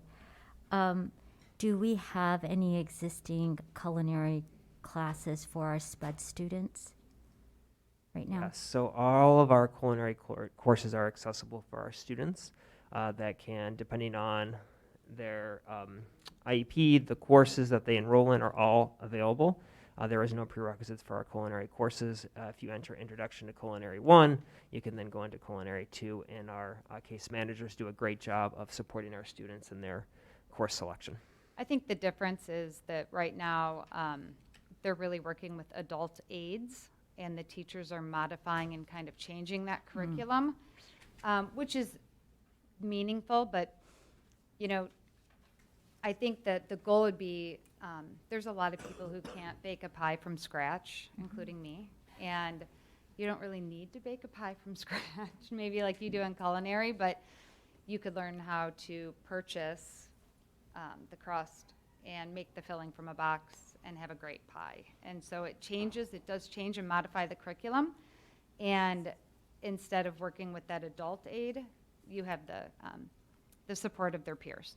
Yeah, that's wonderful, pushing the envelope on independence in a different way. So I can see the value in that. And so for the peer partner, they would be getting credit equivalent, to go off of Board Member Grover's question, they would be getting a credit equivalent to what they would be getting in the PE program. No, it'll be aligned to a family consumer science state code that is different than any of our other family consumer science state codes.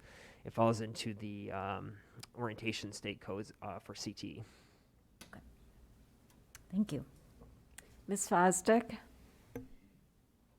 I just want to say first, I'm delighted that we're offering this. I'm a parent of a student who participated in the Peer Partners PE program, and it was one of her favorite classes in high school, and I really saw the value.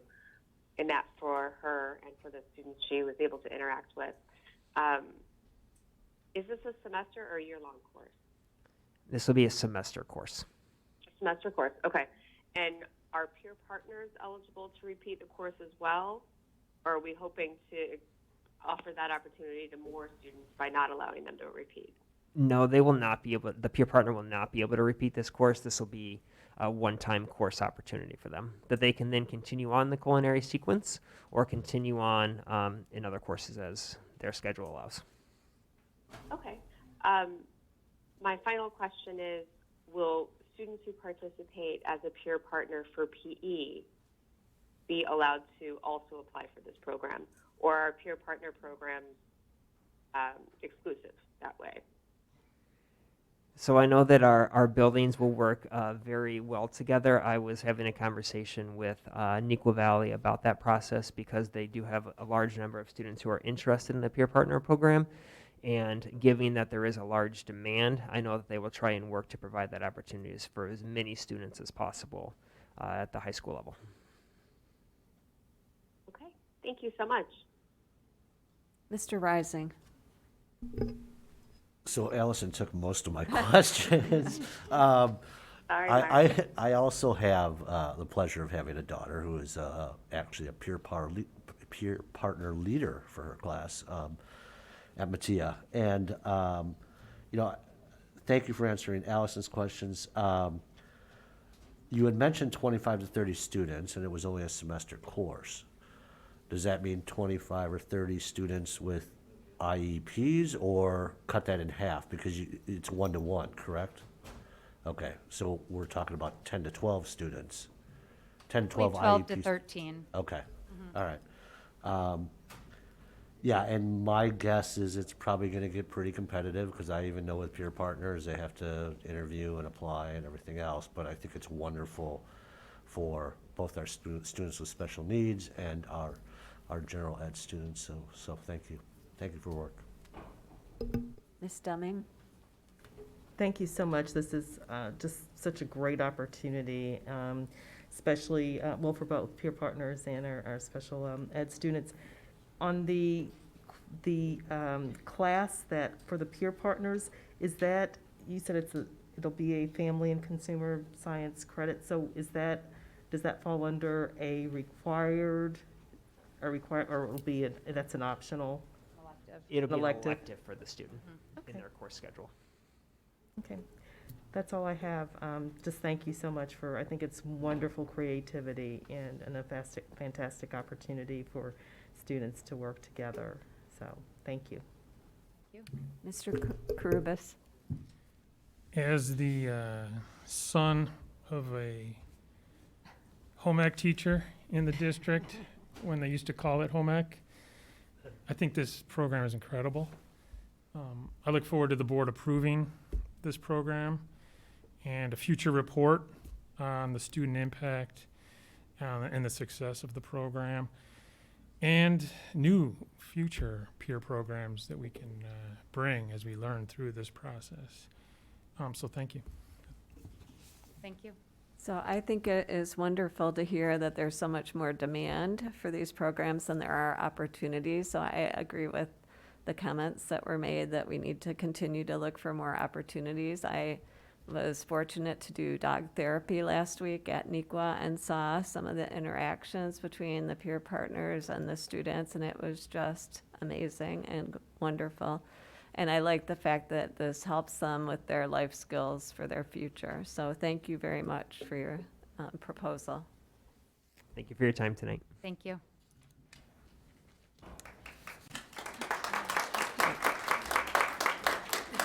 Next is our facilities update by Matt Shipley and Todd DePaul.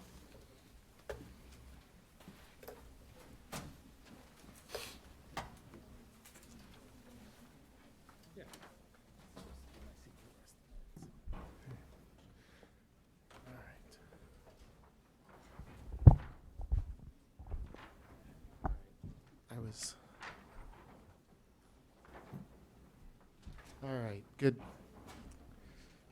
Good evening, members of the Board of Education. Tonight we are presenting our annual facilities update. With me, I have Todd DePaul, our Director of Building Operations. Todd has been in this seat many years, and I'm sorry to say this will be his last facilities update for us. So we're hoping to end on a high note tonight. And I guess this is my first, so hopefully the first of many, and onward and upward. Tonight we are going to provide a little bit more background information than maybe we have in the past years. So we are going to start with a quick historical review of our facilities and capital expenditures. And I'll cover that. And then Todd will cover the process for determining capital improvement projects, a bit of a refresher for members of the community or new board members. The meat of the presentation that Todd will look at is our status of our fiscal year 2022 projects, many of which have already been completed or are well underway, as well as what we are proposing for fiscal years 23 and 24.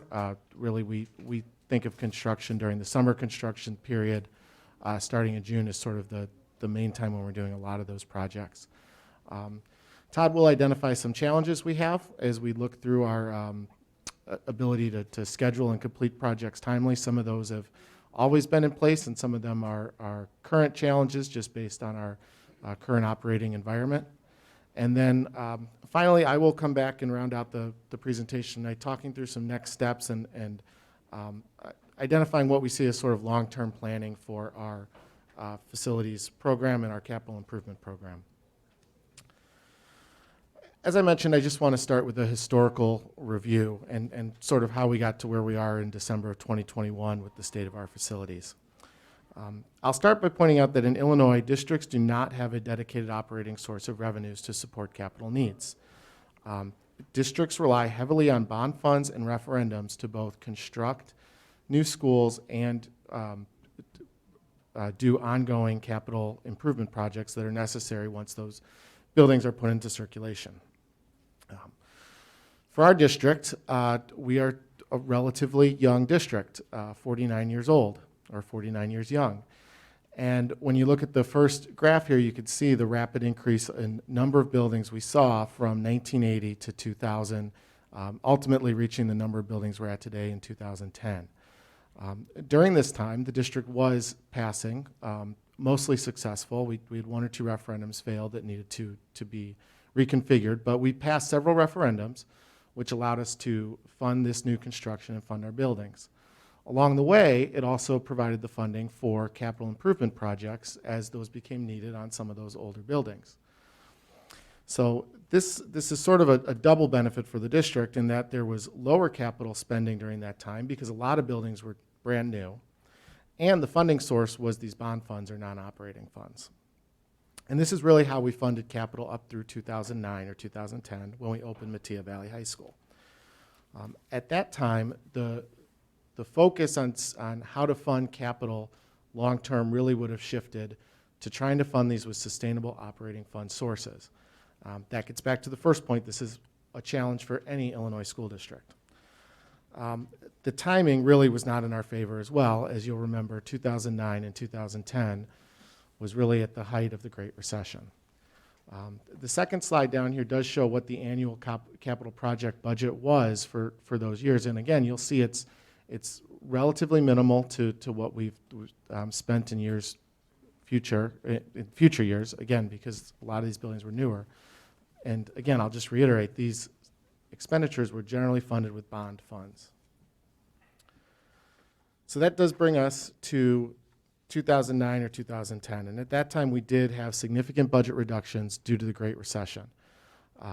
Buildings are where we did a lot of this reduction. So right as our buildings were hitting that 10-year age, to 10, 12 years, where maybe we did start to need to reinvest in our buildings, that's really at the point where we said we don't have the funds to do this, and we're going to start putting off some of these projects. In spring of 2014, we brought in a consulting firm called EMG, and they conducted a facility assessment on all districts. So at this point, we had about 4 years where we had started to build up on deferred maintenance. They recommended an annual spend of $8.4 million to support our buildings. Todd will show a little bit of detail on how much we've spent since 2014. I will spoil it slightly. We have not hit $8.4 million in any year since 2014. Deferred maintenance plan was developed in 2018 and was presented about this time, so 3 years ago. And we did present a plan funded with some operating dollars that would reduce projects, would reduce the deferred balance and really help accelerate our ability to tackle some of these much needed projects. We had about a good year or two working on that plan. And then, as you know, in March of 2020, the COVID-19 pandemic really took over operations. This delayed several projects we had scheduled for the summer of 2020, most notably the elementary air conditioning. The board was scheduled to approve the elementary air conditioning, I believe, on March 22nd, I think, was the scheduled board meeting date. So the first board meeting in the pandemic area, we actually rejected bids to finally complete the air conditioning project. That is back on the docket in one of the projects we are presenting tonight, but that does just reiterate how much this delayed or challenged our plans that we had put in place starting in 2018.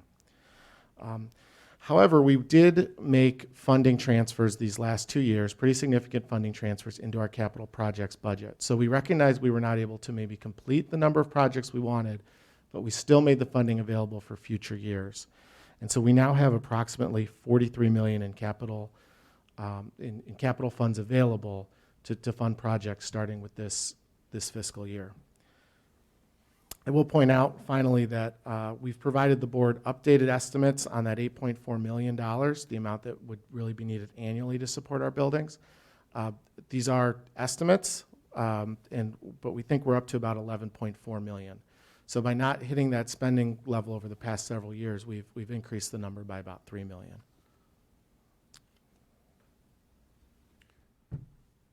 Thank you, Matt. Board members, Dr. Talley, I appreciate the opportunity to talk to you this evening.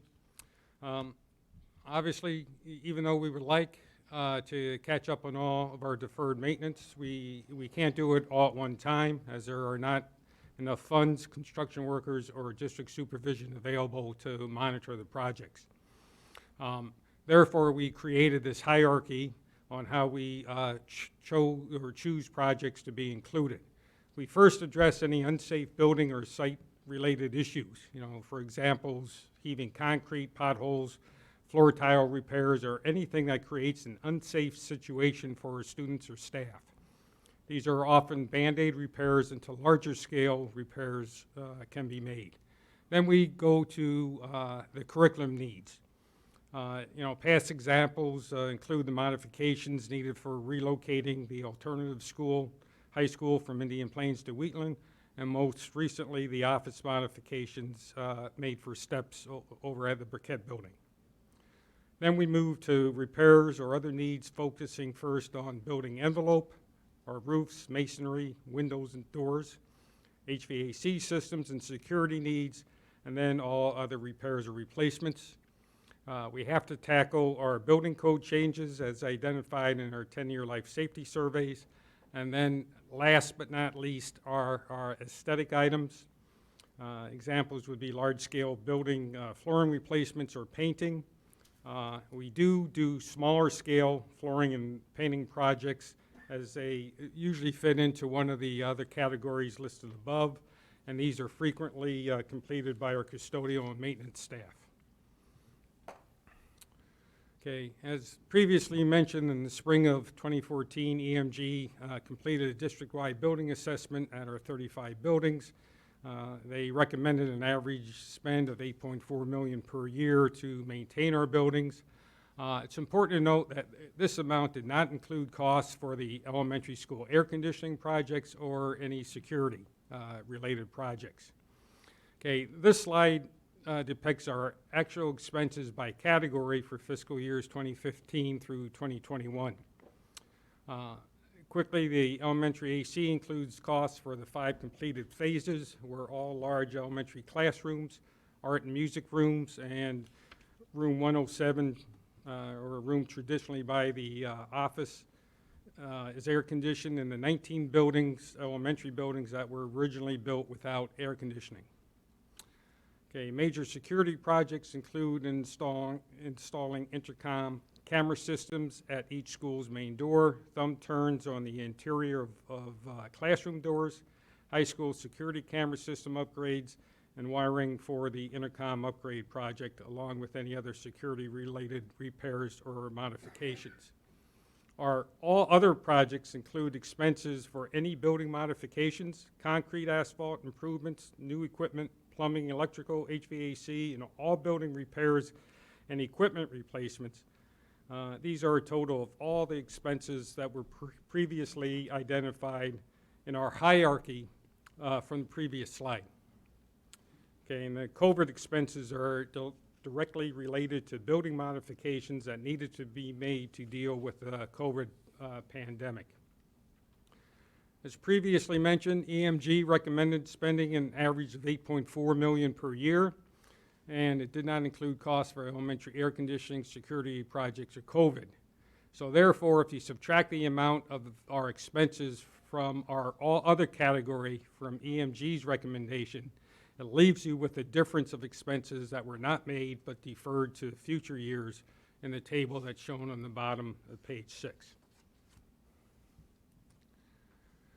Moving to page 7 is the status of our fiscal year 22 projects, as Matt mentioned. And as you recall from our December 2020 facility update, when the state of Illinois and the rest of our country was subsequently closed in March of 2020, we canceled many projects that were scheduled to occur in fiscal year 21. And as Matt mentioned, it included the phase 6 of the elementary air conditioning project and asphalt projects at Still and Fisher middle schools. Due to the fiscal uncertainty of the funds needed to deal with expenses related to the pandemic, the capital improvement budget was reduced to the amount that would basically fund only the projects that were in progress. Okay, this reduction would also not allow us to begin new projects until July 1, 2021, the start of fiscal year 22. This forced us to either schedule smaller projects that could be completed in 4 to 6 weeks, or that could be completed on second shift when school's in session. And this slide lists those projects. You will see that 4 have been completed. We currently have 5 in progress. The intercom upgrades and the condensing boiler at Nequa is almost completely done, as well as the building automation system upgrades at Collishaw, Graham, and Young. And at the December 6th meeting, we awarded the above ceiling ultraviolet air purification system, which will systems for our nurses' offices and all the buildings. That will occur during the winter break, and should be wrapped up by the end of January. We get most of it done over the winter break. We still have to bid the orchestra pit replacement at Nequa and Waubonsee. These slides give you a look at the improvements that were done. We added the third entrance to the parking lots here at Prairie Preschool. And this allowed us to create a buses-only entrance at driveway number 2 to alleviate congestion for our preschool buses and parents as they drop off and pick up students. We looked at some floor tile and carpet replacements. This is work that we did at Clow. The green indicates the carpet replacement that was done in the gym. The white area to the right is not part of the gym. It's, as you see in the next picture, it includes the stage and some storage rooms. All the other colors indicate floor tile replacement. The blue is walk-off carpet that we have been traditionally installing at our entrance doors, as you will see in the picture to your left. And that's a new gym carpet at Clow. We also did some floor tile replacement at Hill. Again, the blue is a walk-off tile. And again, the walk-off tile actually cleans your shoes as people walk into the building. It also eliminates the need for carpet runners, which sometimes cause trip hazards and so forth. So, you know, it's something we've gone to in the newer buildings, and it's proven to be very successful. And then this is the back hallway at Hill. The picture to the left is looking down the hall, standing in front of the serving line, looking toward the library, and the picture on the right is looking the other way as you go down toward the gym or shop areas. Quartz tile installation continues at Waubonsee. This is a multi-year phase project. The red area indicates what was installed this past summer. We are also doing some more tile replacement over winter break in the second floor science addition, or second, just south of, or north of the planetarium. And this is a continual project. We're working away at various hallways and areas. What we're finding is tiles that were installed throughout when we put the additions on, which were 89 or 91, they're starting to pop. Our maintenance crew has been impacting or fixing them individually, but that was like a Band-Aid. That was an unsafe condition that we did a Band-Aid approach to have our maintenance people fix, and now we're going back in a larger scale project to take care of the flooring. Similarly, at Nequa, we have multi-year phased concrete replacement. The pictures there, the red areas show concrete that was replaced this past summer. You also see some of the lighter areas that aren't in red show concrete replacements that have been done in previous years. Again, we go back each year and replace a large amount of concrete at Nequa, as well as some of our other buildings where we have to, create safe situations that have been patched or Band-Aided previously.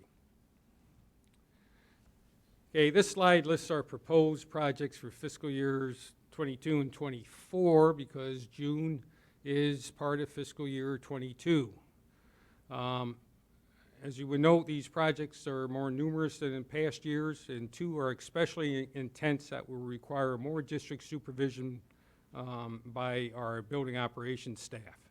And those being the Phase 6 of the elementary air conditioning project and the exterior renovations at Prairie Children's Preschool. And we'll discuss some of the details in a few minutes.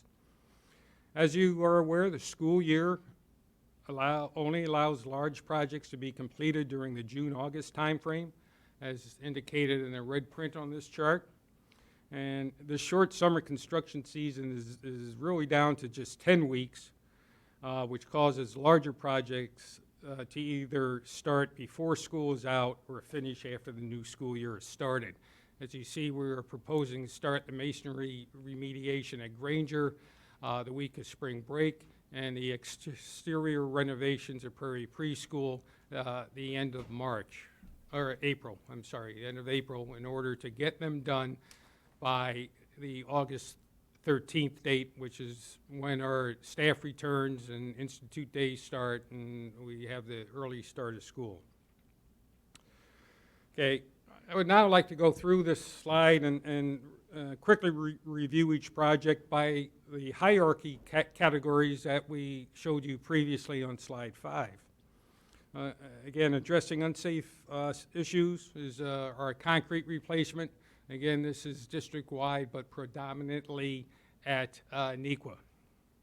Curriculum needs, the family and consumer science renovations at Metea Valley and Waubonsee Valley. And we have a lot of building envelope repairs, the slope roof replacement at Burkett and Collishaw, which is replacing 25-year-old shingles, where we've had numerous leaks in previous years. And as you recall, Collishaw is an intergovernmental agreement school that we have with the Naperville Park District. So we're going to have to, they use it during the summer. We're going to have to find another place for those programs to be held this summer. We've notified the Park District of that. They're working with us to find another location and also look at their schedule. But while we're doing the roof replacement at Collishaw, and that school will be closed, we're also want to take care of the asphalt replacement in the front circle so that we don't have to come back a later time and interrupt the schedules of that building. Masonry renovations primarily will be at Granger, although we will have smaller projects at Scullin, Springbrook, and Brookdale based on recent wall leaks that we're addressing. And the exterior renovations at Prairie Preschool, the ephes is worn away. It's beyond its useful life at this point.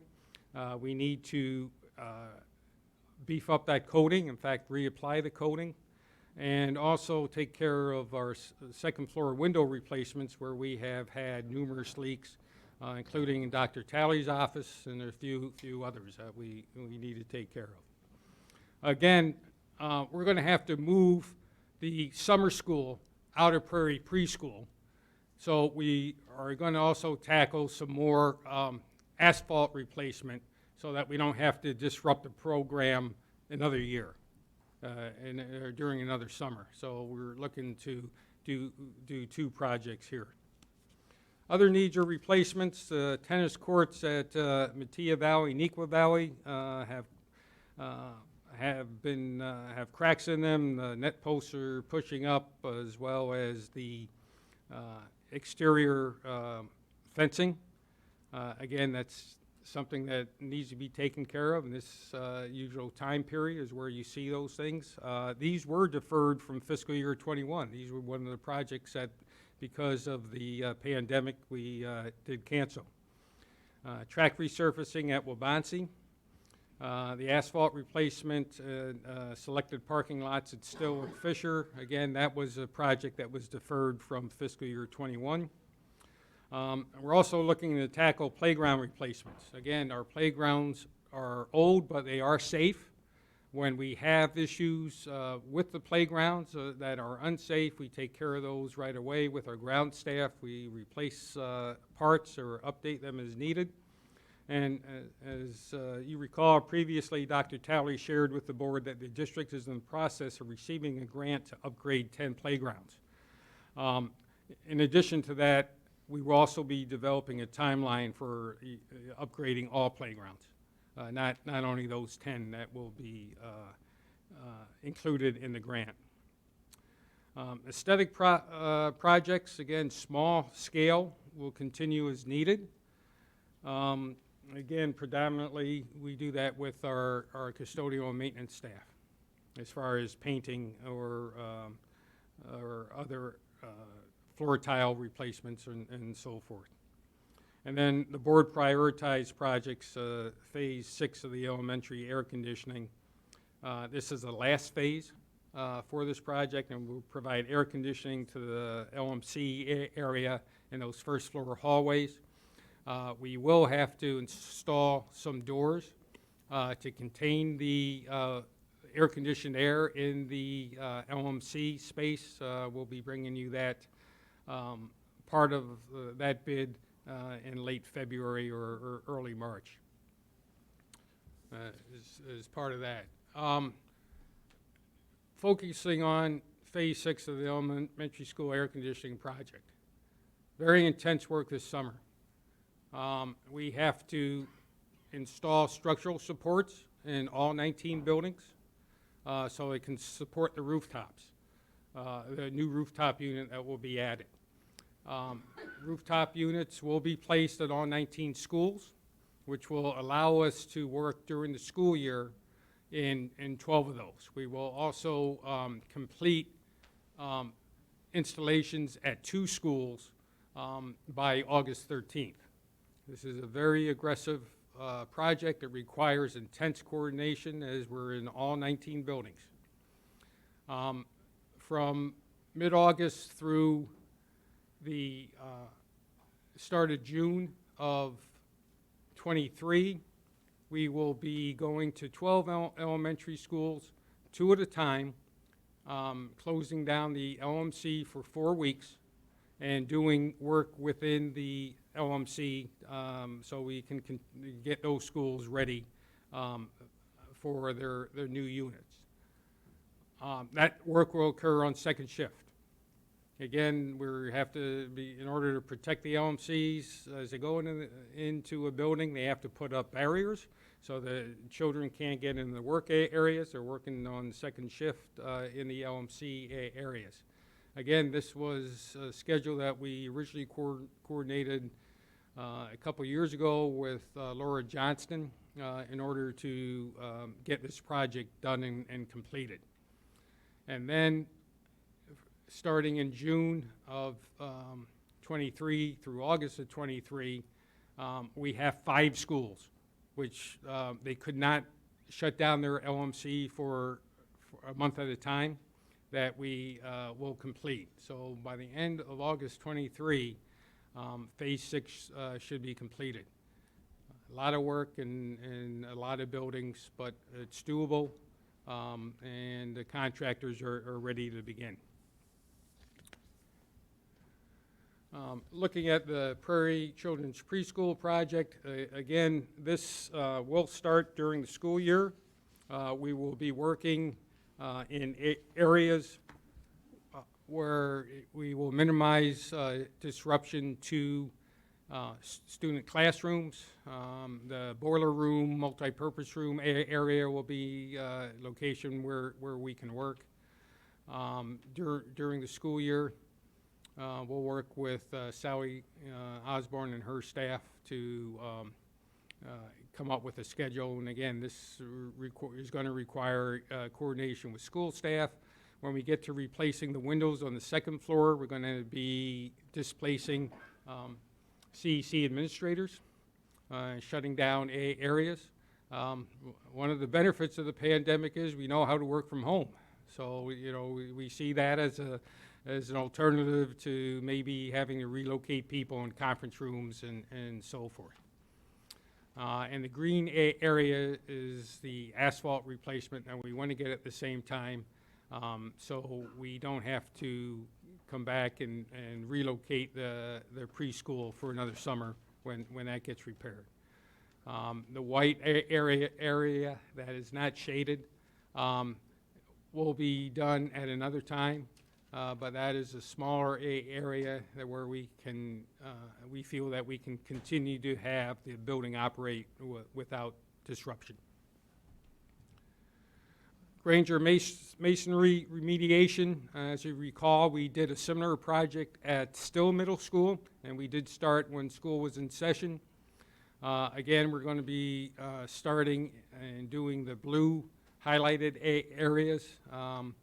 Where work can occur when school's in session. Again, we're going to be starting this at the beginning of spring break, hoping the weather will cooperate, but we'll work around the building, starting cafeteria, receiving area, gyms, and coming up to the locker rooms, leaving the music rooms to be done when school is not in session. Again, this project, we grind out the mortar and tuck pointing, replace the mortar, as well as install some flashing and repair broken brick and so forth. The blue area is the area above the roof. That the academic area is a 2-story building. The blue area is not around classrooms. It's around mechanical rooms and the hallway and the stairwell up there. The classrooms are on the far side. Again, from learning at Still, even though students weren't in session, we feel this is a successful plan and it can be accomplished when school is in session. Some of the challenges are short summer construction season. We're really only down to 10 weeks, and that 10-week period includes punch list and getting the contractors off-site by August 13th because we have staff back that next Monday. With the Institute Days, that last week we do have new staff orientation, but that should be when the projects are just at the punch list stage. If there's work to be done after that, the contractors have to do it according to our schedule, which is basically weekends, or when other days when school's not in session. They know that up front, So we will, again, need to monitor them to make sure that happens. Impact of current supply chain shortages is an unknown at this point. The condensing boiler at NICLA, we originally thought was going to be a problem, but we got it within 2 weeks. The air handlers for the phase 6 of the elementary air conditioning program, they're ordered. We should be getting them in 14, 15 weeks, well ahead of where the time that we need them. The potential for shortage of qualified workers is an unknown at this point. You know, similarly, we've heard in the news how qualified workers are at a premium. Lack of district supervisory staff, which Matt will touch on in a few minutes to manage these projects.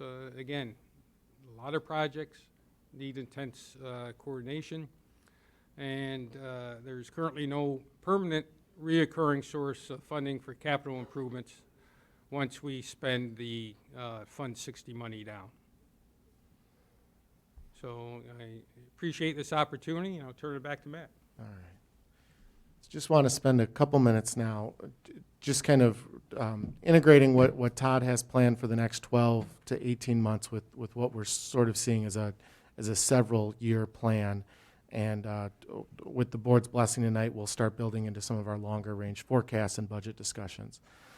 So we really see this as the start of what I'm coining, and I'm not a PR expert here, but the 50 for 50 capital initiative. So we're identifying that we think we have about $50 million of available capital funds that we can invest back in our buildings to recognize that the district turns 50 years old in the next year.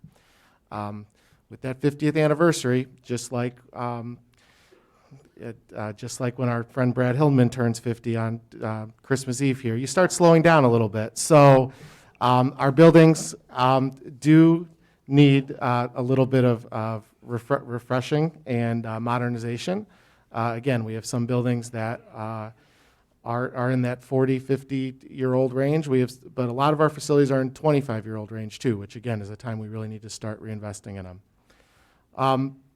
So again, $50 million over the next 4 fiscal years. As mentioned earlier, we currently have $43 million in our non-operating funds available. If we combine that with anticipated developer contributions and some interest and investment earnings, we think we can fund this $50 million with minimal to no operating impact. We think this is an amount that is sufficient to continue to address the building envelope needs, our safety and security needs, and address some of this deferred maintenance. But most importantly, we think it's a number that allows us to really start focusing on some building aesthetic issues and modernizing some learning environments. And finally, I'll just say Todd mentioned, I think it's several times, and it's several good examples where going with a Band-Aid approach on a lot of these items ends up increasing cost in the long run because you fix it in the short term and then have to come back and do the full-scale improvement in a year, 2, 3 years down the line. So hopefully it would reduce some of the Band-Aid approach to some of our issues as well. I will say that gives us about 4 to 5 years to identify a permanent operating source to address some of these costs in the long term.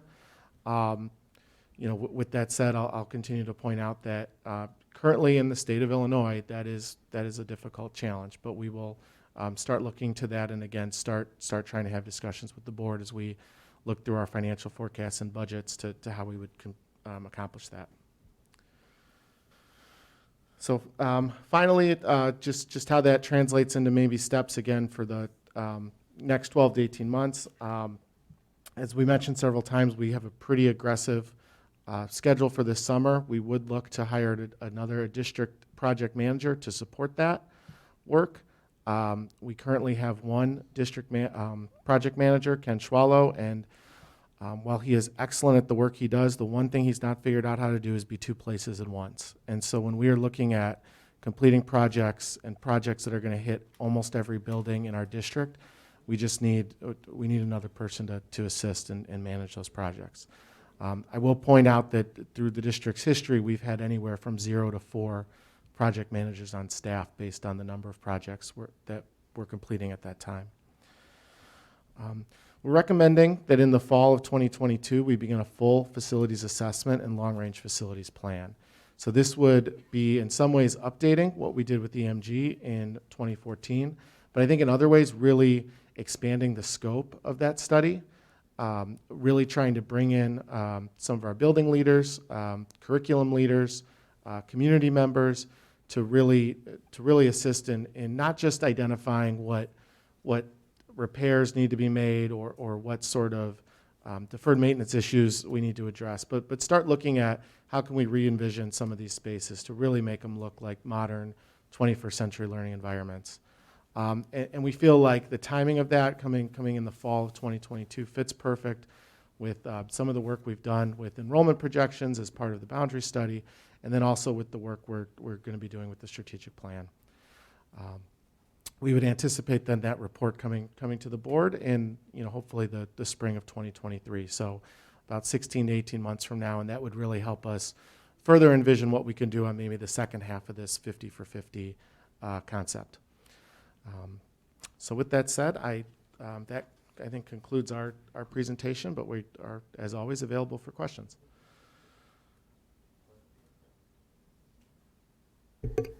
Mr. Karubas.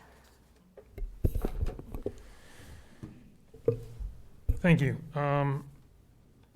As an alum of both Clow and Hill Middle School, when I went without air conditioning, the completion of air conditioning at the elementary school level is a great pleasure to see.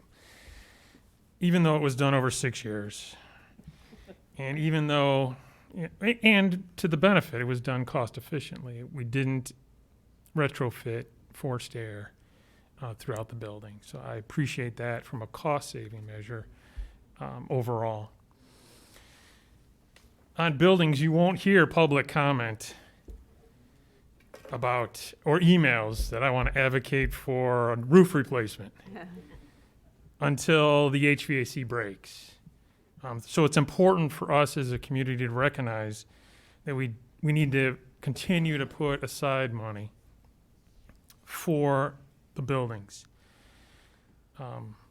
Looking at slide 20,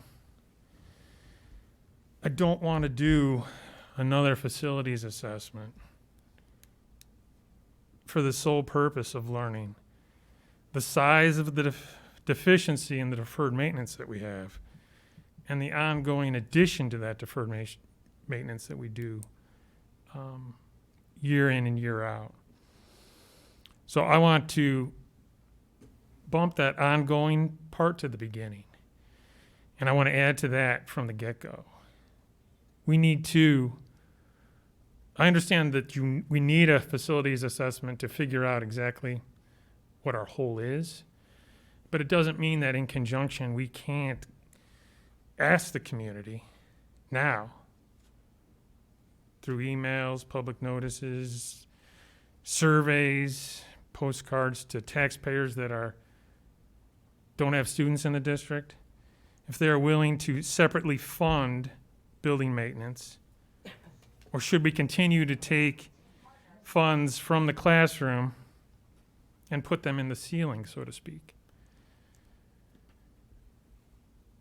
That's it. Thanks. Ms. Jane.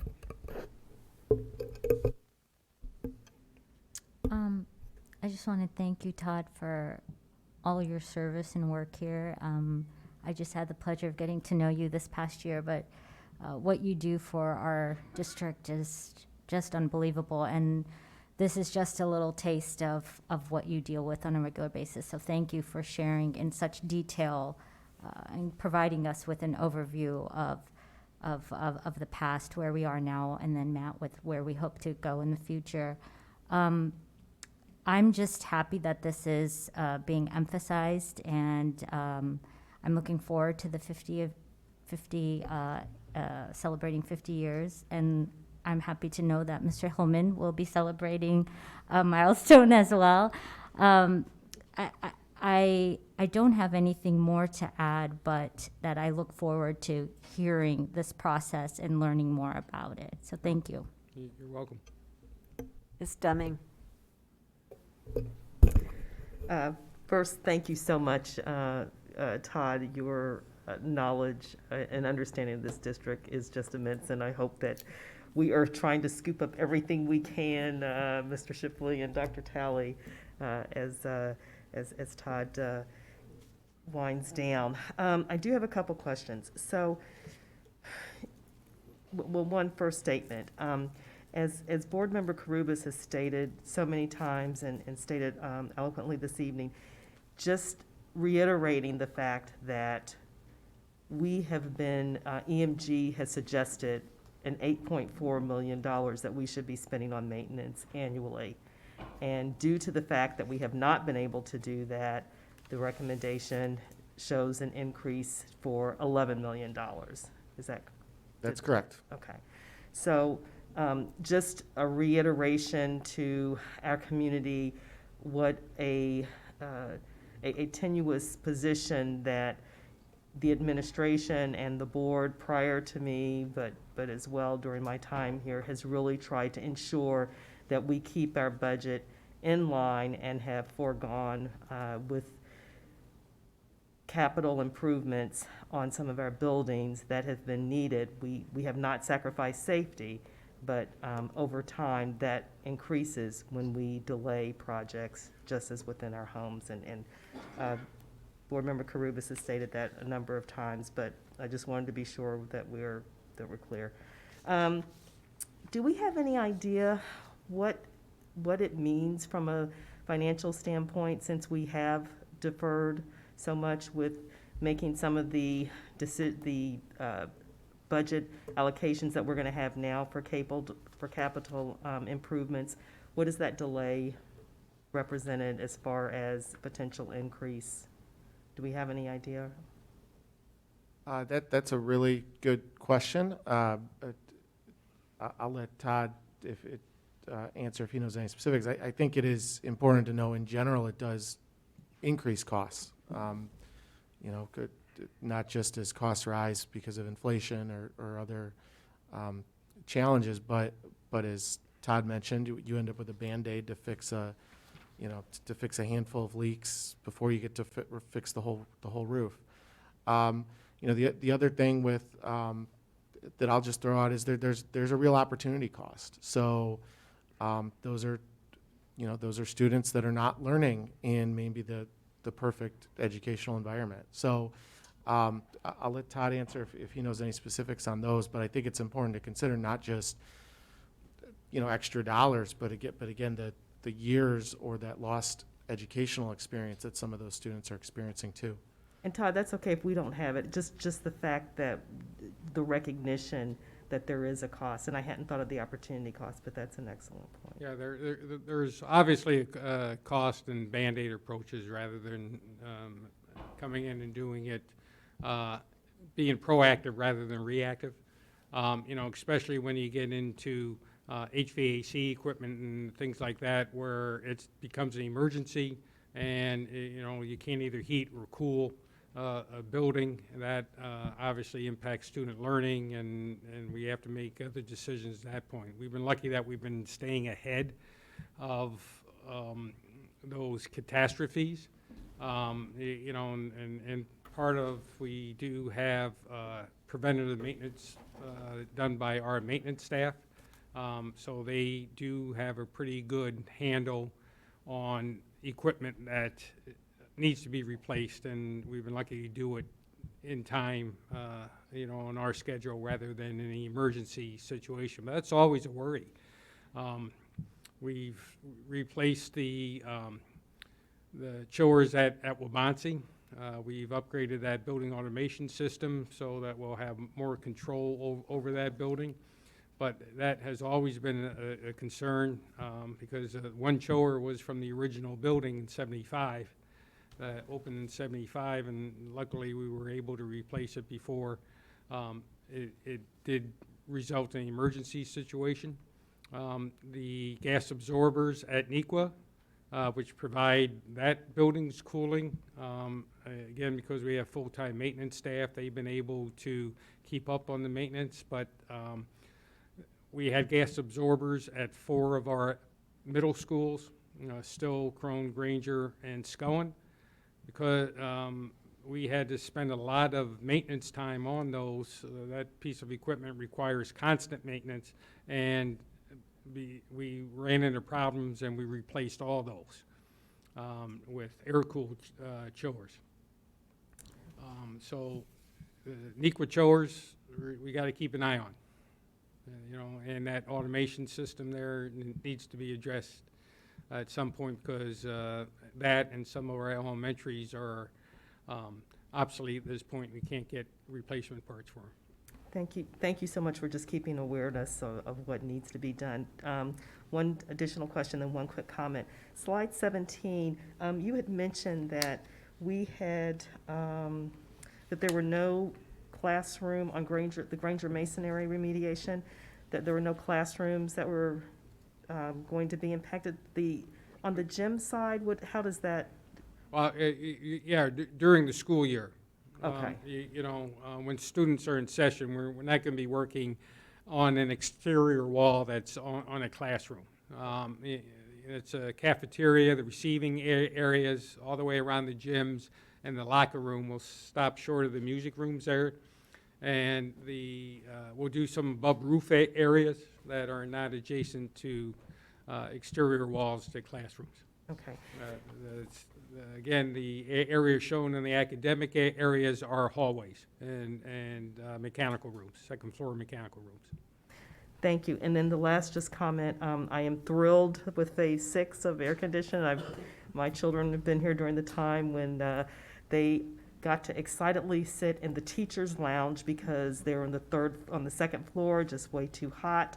And while that was extremely exciting, you can envision the loss of academic learning time and the ability to make sure all students were comfortable. So I am absolutely thrilled that we have finally reached this point. So thank you so much for the diligence and the number of years that we've been working on this. Thank you. Ms. Fosdick?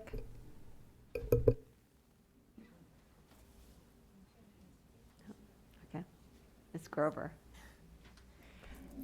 Thank you, Todd and Matt, for the presentation. I think your presentation highlights the difficulties and challenges when you have a 50-year-old district with 34 schools, because there's always something that needs to be improved. And I appreciate how you prioritize what is needed, because we are so fiscally sound in what we need to do.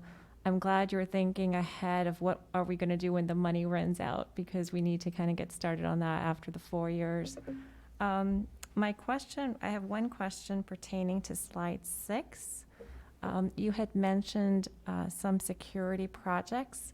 Could you go into, can you detail some of the security projects in the elementary schools and middle schools? Sure. It's all the first one that we did tackle was putting the intercom camera phone on all door number 1 at all of our buildings.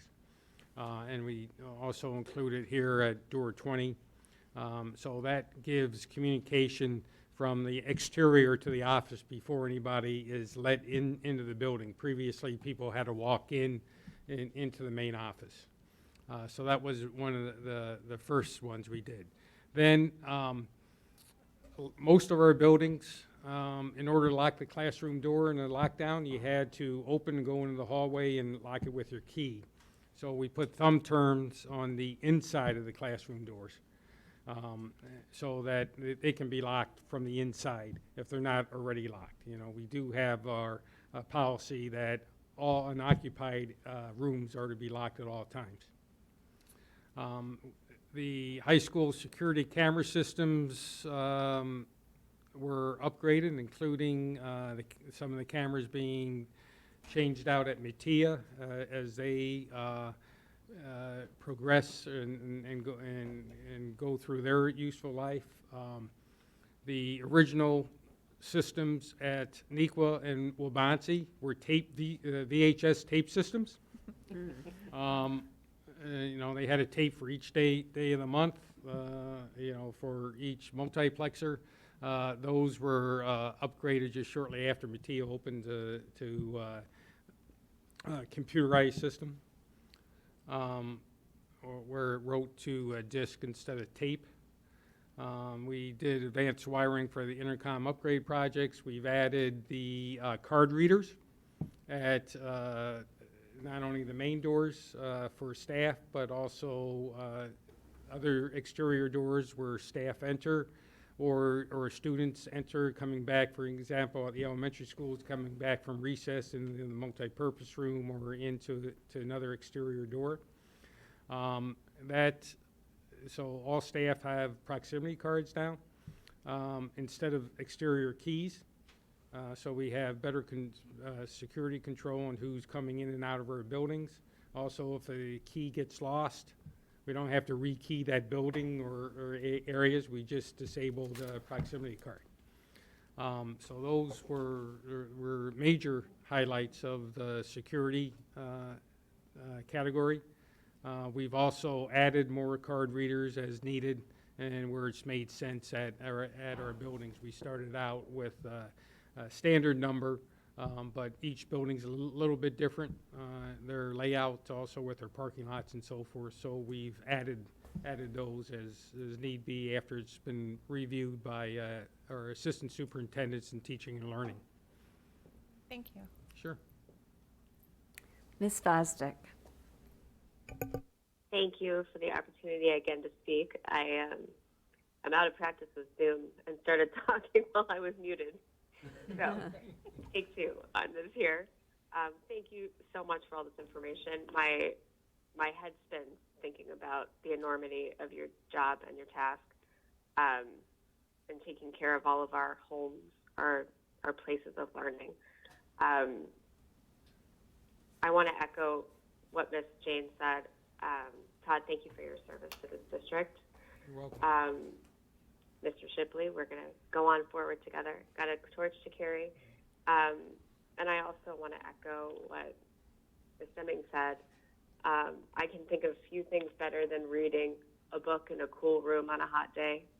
So I'm really grateful that LMC air conditioning project is close to completion for all of our schools. So that being in that hallowed space in each of those schools is a really comfortable experience for optimal student learning in that space. Those are my only comments now. Thank you. Mr. Rising. Just a few comments. My first one will be, and I think I speak on a lot of people in this school district, is we wish you weren't leaving, Todd. I could make the argument that you are the glue that holds us together as a district. Thank you for all you've done. I don't know how we will be able to replace you. It might take 2 or 3 or 4 people. Matt made a comment, the project managers can't be at 3 places at once. I swear I've seen Todd 3 places at once because he is all over the place, and the amount of time and the hours that you put. I see your car late at night in front of this building, Todd, so thank you for everything. Yeah. Thank you, and obviously, the district has been here will be 50 years. And it's a tribute to good people. Our district was here before me, and will be here afterwards, and you're in good hands. Okay, I hope so. Justin and I were lucky enough, if we remember back when, the heat committee that we had back in 2013, and then got the bids on the air conditioning in 2014, and it's exciting.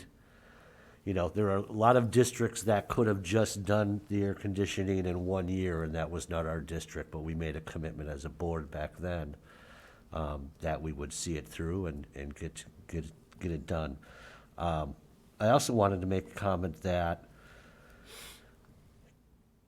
the amount of money that we have spent on maintenance, and then that was slide 16. We've made a commitment since 2015 to try to spend as much as we could on not just breaking and fixing, but also taking care of some of the things that we need to get ahead of. And that was, as I recall, one of the biggest reasons that we went out for the the study in 2014 is because we need to really get a good assessment for that. And I know, Todd, you've been working that as kind of your guideline in addition to the things that just come up from year to year, like boilers and everything else. You know, what the community needs to understand is, as a district, we would love to be spending $8 million or $11 million a year on maintenance. But what the community needs to also understand is that when Matt mentioned the Great Recession back in 2008 to 2010, that didn't catch up with us for a couple years, and there were a couple years, I think fiscal year 13 and 14, where we virtually weren't able to spend any additional money on maintenance. In fact, I think we had deficits. We are only funded 80% of adequate funding as a district. And majority of our expenses go into salaries and fixed costs. So, you know, if there's something that happens at the state level or even a local level that impacts the money we receive, we cannot spend that extra money. So as an aging district, we need to continue to make that a priority. But the community also needs to realize that we just don't have money laying around ready to throw $11 million a year. And it's important that we continue to educate the community on that. I'm excited that we're going to do another study. I think it'll give whoever takes this place not only plans to work off that Todd has and the institutional knowledge that Todd has on our buildings, but it'll kind of jumpstart that the next person's role as well. So again, thanks for all you've done, Todd, and thanks, Matt, for the presentation. Both of you. Sure. Thank you. You're welcome.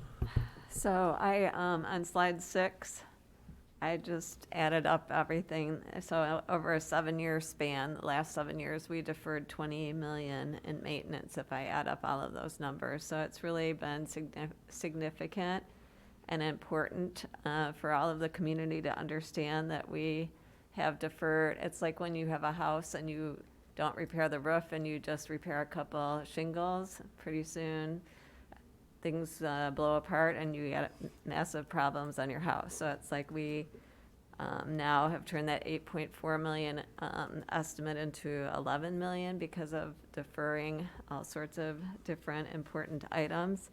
And I think it's important for us to look at that $50 million for the 50-year anniversary. It's kind of a cute thing. If you thought you missed your role in marketing. But I also even question, I did question ahead of time if that was going to be sufficient, because we also have desires to do things like innovation spaces and things like that. So I don't think 50 million is overly generous to help us move in the direction that we need to go. And I echo the comments from the rest of the board. Todd, you will be extremely missed. I know you know every stud placement in these buildings, and I think people talked about you going away, but I think you definitely need to come back when we finish that air conditioning in 2023 for a big party. Sure. So Yep. Thank you so much. You're welcome. Thank you. Okay, our final discussion for the evening, and thank you everyone for staying, will be the Boundary Committee Attendance Area Recommendations presented by Dr. Talley, Matt Shipley, and Robert Schwartz.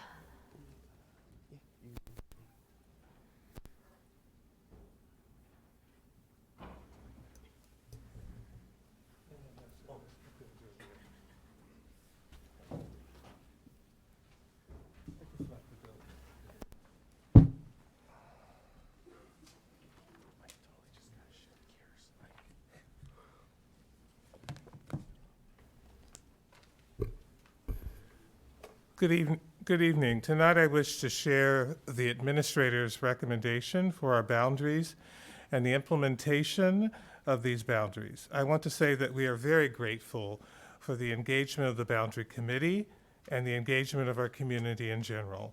As I've said from the beginning, doing boundaries is a journey.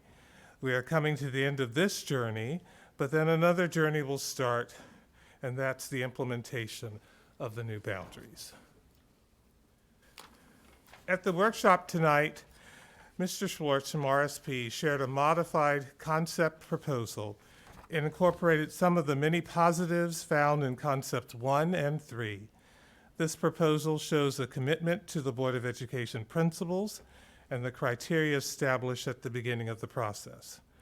Additionally, this proposal supports having high schools that are somewhat similar in size for the district, which supports more equitable processes across all 3 high schools. We are recommending that we accept the administrative recommendation, which is a hybrid of concepts 1 and 3. The Board of Education established specific principles for the boundary study. I will not read them all to you. As we look at the proposal tonight that we are recommending, we will find overall that the proposal meets the needs of these principles. Can we say that they perfectly meet the needs? No.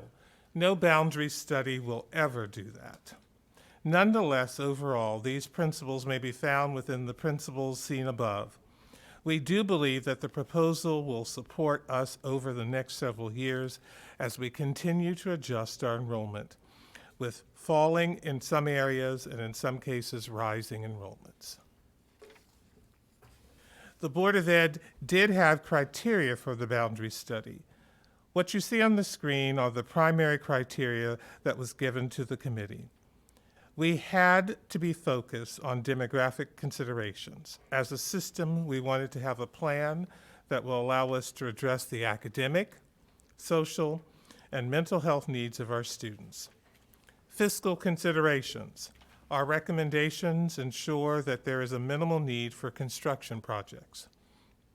Projected enrollment building utilization.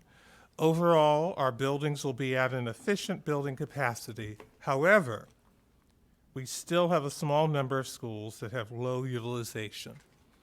As a district, this issue will need to be examined in the future. Do we maintain, do we add something to those schools to bring up their utilization? And then the other criteria was neighborhood intact. For the most part, our recommendation does allow for our neighborhoods to be intact. We were able to do that for most of the schools. However, you may see a few areas where we were not able to make that happen. There were, however, secondary boundary criteria. These criteria were secondary and not the primary, though important, not as important as the ones that I just went through. As part of our implementation, this will start at the 2022-23 school year as our recommendation to the board.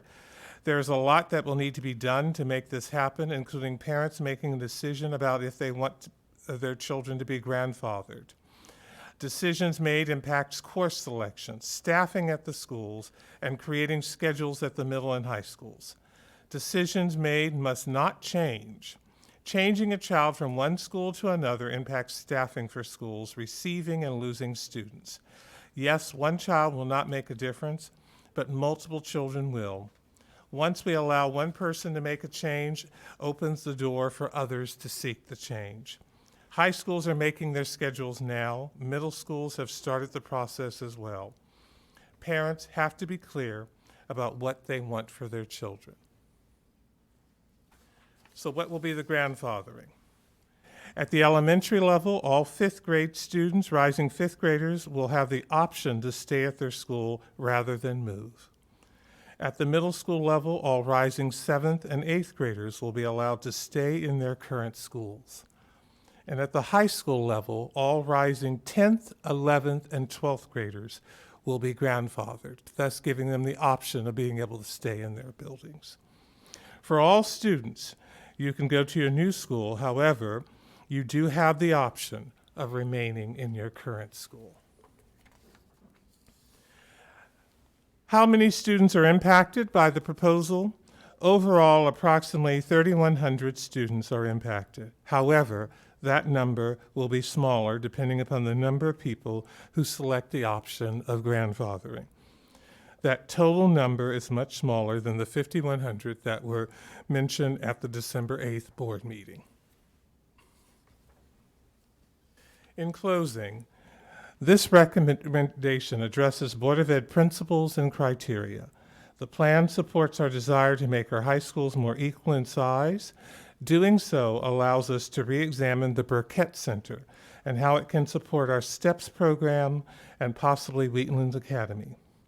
This plan reduces the number of students impacted. Finally, again, I want to thank our Boundary Committee for their hard work. And I thank our community for their engagement throughout this whole process and being here throughout this board meeting tonight. And we'll open it up to questions. I have Rob, I have Matt, and myself here to answer any of the questions. All right, Ms. Deming.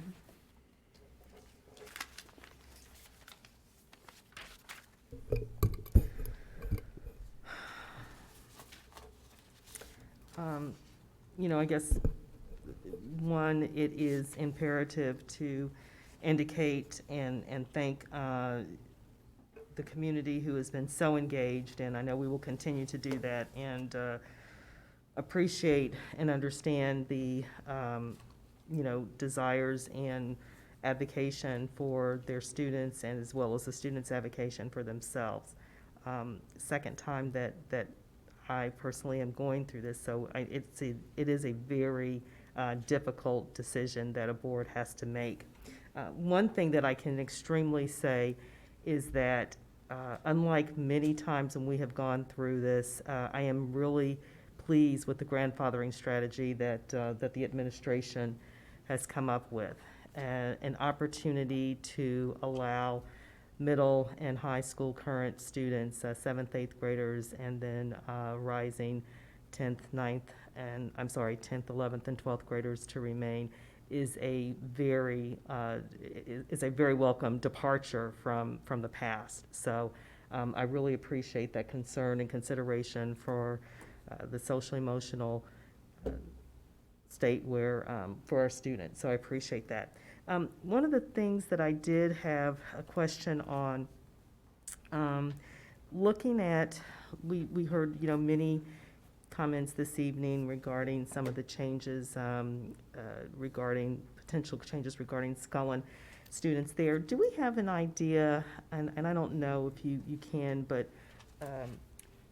an idea of what our numbers look like that from a standpoint that are currently there that would, from a breakout, Wabansie to Nequa? As far as a split feeder at Scullin? What that percentage is, what those percentages are? We did have a calculation on that, and I think we're both trying to pull it up. I got it. I can tell you now. Currently at Scullin, 46% go to Wabansie, and 54% go to Nequa. In new administration. Oh, in the new administration. That will be in the new administration, yeah. So we have a, which is a much different percentage than currently. So I think that's one thing that I really wanted to outline.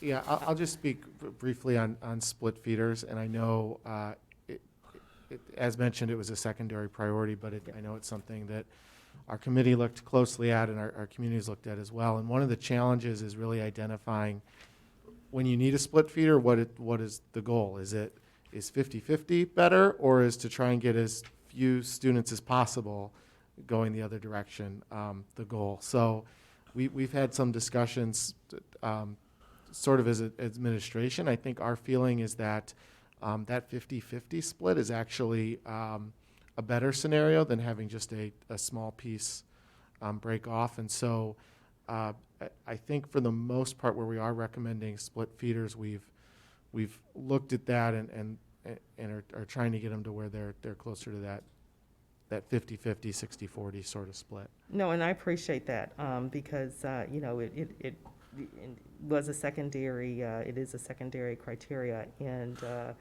yet it's not far from being equitable, you know, from being equalized. So I appreciate that thought process there, and I think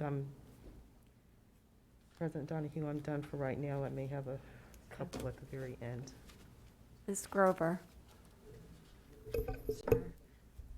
First, I'd like to thank the administration, RSP, the Boundary Committee, and the numerous parents, community members, students who are advocating for their schools. I do have a few questions. So, Illinois currently ranks schools as exemplary, commendable, underperforming, and lowest performing. I know in 2020 we had schools that were exemplary and commendable. Some parents were concerned that by moving boundaries, they wouldn't be going to a as well-performing school. Could you address that, please? Yeah, yes, all of our schools are, as you mentioned, commendable and exceptional. None are below that level at all. And so all of our schools are highly ranked. And I think it's important to consider the individual experiences someone would have in a building. And so we are very fortunate that all of our schools are ranked in the manner in which that they are. The other concern or question I have is regarding capacity. I know we brought it up at the 5 o'clock meeting, but some parents weren't here. Could you speak to capacity in the sense that some schools you see in a year, in 2 years or so, will be at 95% capacity or 100% capacity, and we were trying to get away from, we were trying to shift it so we wouldn't be at that capacity? Sure, I can start kind of sharing a little bit about what we talked about at 5 p.m. where really I think administration's really started to think about capacity a little bit differently as we've explored this process too, as I think the committee has and others. I will say that the capacities we started with and what's been listed throughout this process are historical operating capacities that really have been put in place since many of those buildings opened.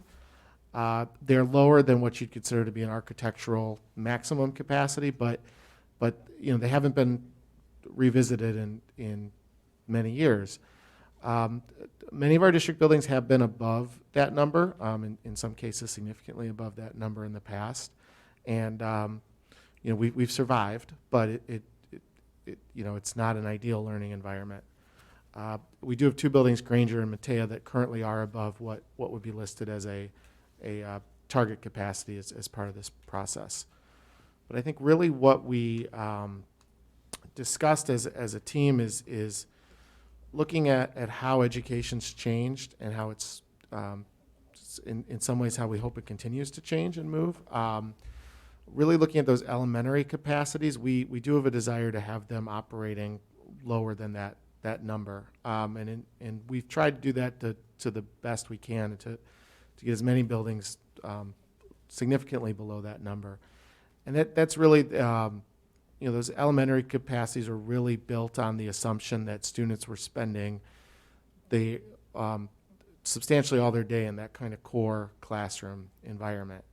And we see an increasing amount of students that are leaving that core classroom and need additional space for ELL interventions, student services support. We've seen increasing use of our enrollment in our Project Arrow and advanced math programs that in many buildings are meeting in the LMC or I've been told they're meeting in all sorts of places in our buildings, to be honest. So, and that's in addition to wanting to support smaller class sizes and continue some of our work we've done at our Title I schools with class sizes in our K-2 level. So, well, I don't think we're able to do it at absolutely every elementary building. I think we're comfortable that we've gotten a lot of them at a good level that's well below that listed capacity. The middle and the high school, we don't have that same concern. We're seeing they have greater flexibility in their scheduling and building utilization with their non-core or elective spaces.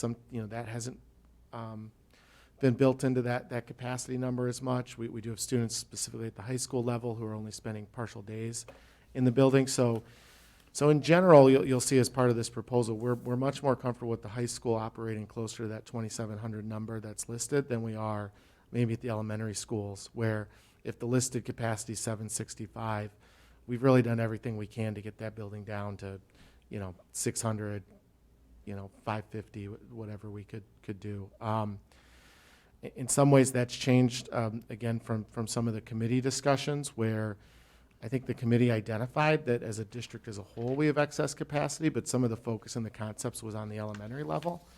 We've kind of flipped that with this concept, and we've said where we really think we have excess capacity and the ability to do something in a 3 to 5 year time horizons with the Burkett Center, a middle school building that's currently serving as a high school freshman center.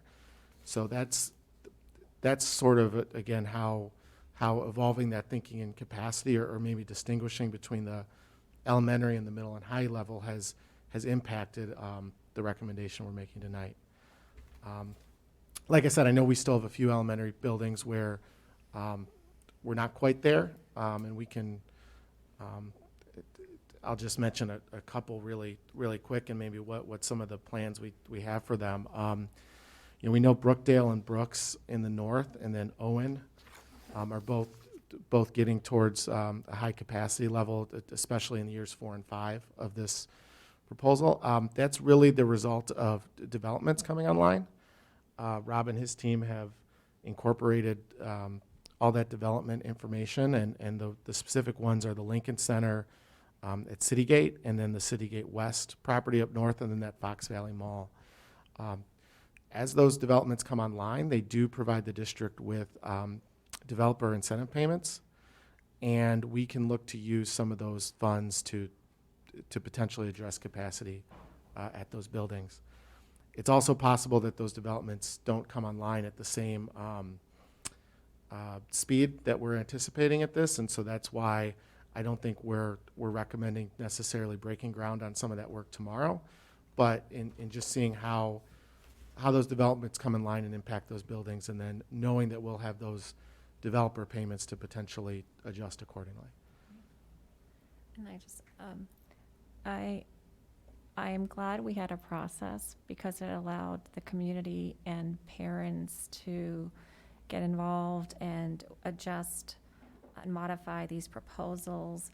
I'm glad to see the neighborhoods are intact because we did have islands, and for the parents who don't know, we had schools, the north end going all the way to the south end, and I see that's intact.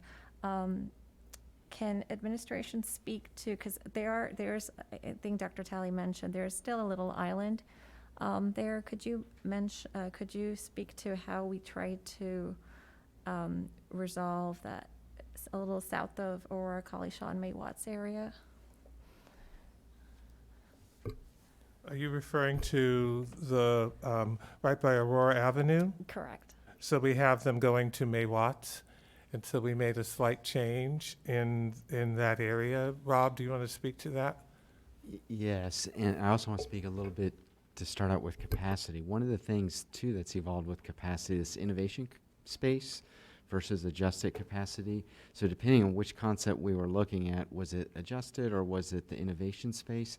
The key thing to take away with innovation spaces, the more spaces that we force into the system means the boundaries in the north have to be smaller because we're taking more space for core classroom for innovation. So keep that in mind when you're looking at those two different capacities. That was something we spoke about at the work session that, again, for everyone else in this setting.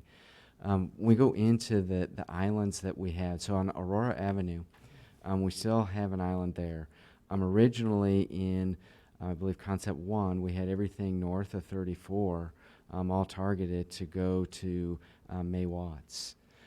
But May Watts, when we were looking at that building, I think it was listed as a 765 building. And now we're thinking that it should be less than 600 students. And so there was conversations about there's too many kids at May Watts. So as we looked at this, the area that is north of 34 and south of Aurora, that's been at Collishaw. So it's currently at Collishaw, so we moved it back to Collishaw. So it still maintains some of the island that's right there on Aurora Avenue. The other noticeable islands that we have is as well with May Watts off of 59 and Aurora Road. And so again, this gets into trying to balance in this area, where can we send kids? There's not enough space in Longwood, Brookdale, or Brooks, And so then as we start to move some of those kids to the south, we have this corridor around 59 where all these new developments are coming online or have recently come online. So it's, do they go to May Watts? Do they go to Owen? Or go to Collishaw? That's kind of been where these things have been moving back and forth to try to adjust that. But we really did try to make all of that. Not all of it can go to Collishaw. We'd put them in a situation where there's too many kids there. And then as we started to look, just to give some explanation, so the area that's by the railroad and south of New York Street that's in Collishaw currently, as we start to look at balancing some of our demographics, as we look through how do we position things with having that equity in what those students may look like, it became that some things have to stay, some things have to go to create a similar balance of kids when we go back to, let's say, the free and reduced lunch, the special education, the ELL, as well as just the total number of kids. And that's one thing I noticed in looking at the maps, the demographics was really taken into account, and I saw the tables with the different categories, and so I appreciate that. And the last thing I want to say, I want to echo Ms. Deming's comment where I want to thank the administration in building such a long transition into grandfathering, taking into account the SEL, the last year's COVID, and just taking into account the students' mental health and concerns. So that's all I have. Thank you. Mr. Karubas.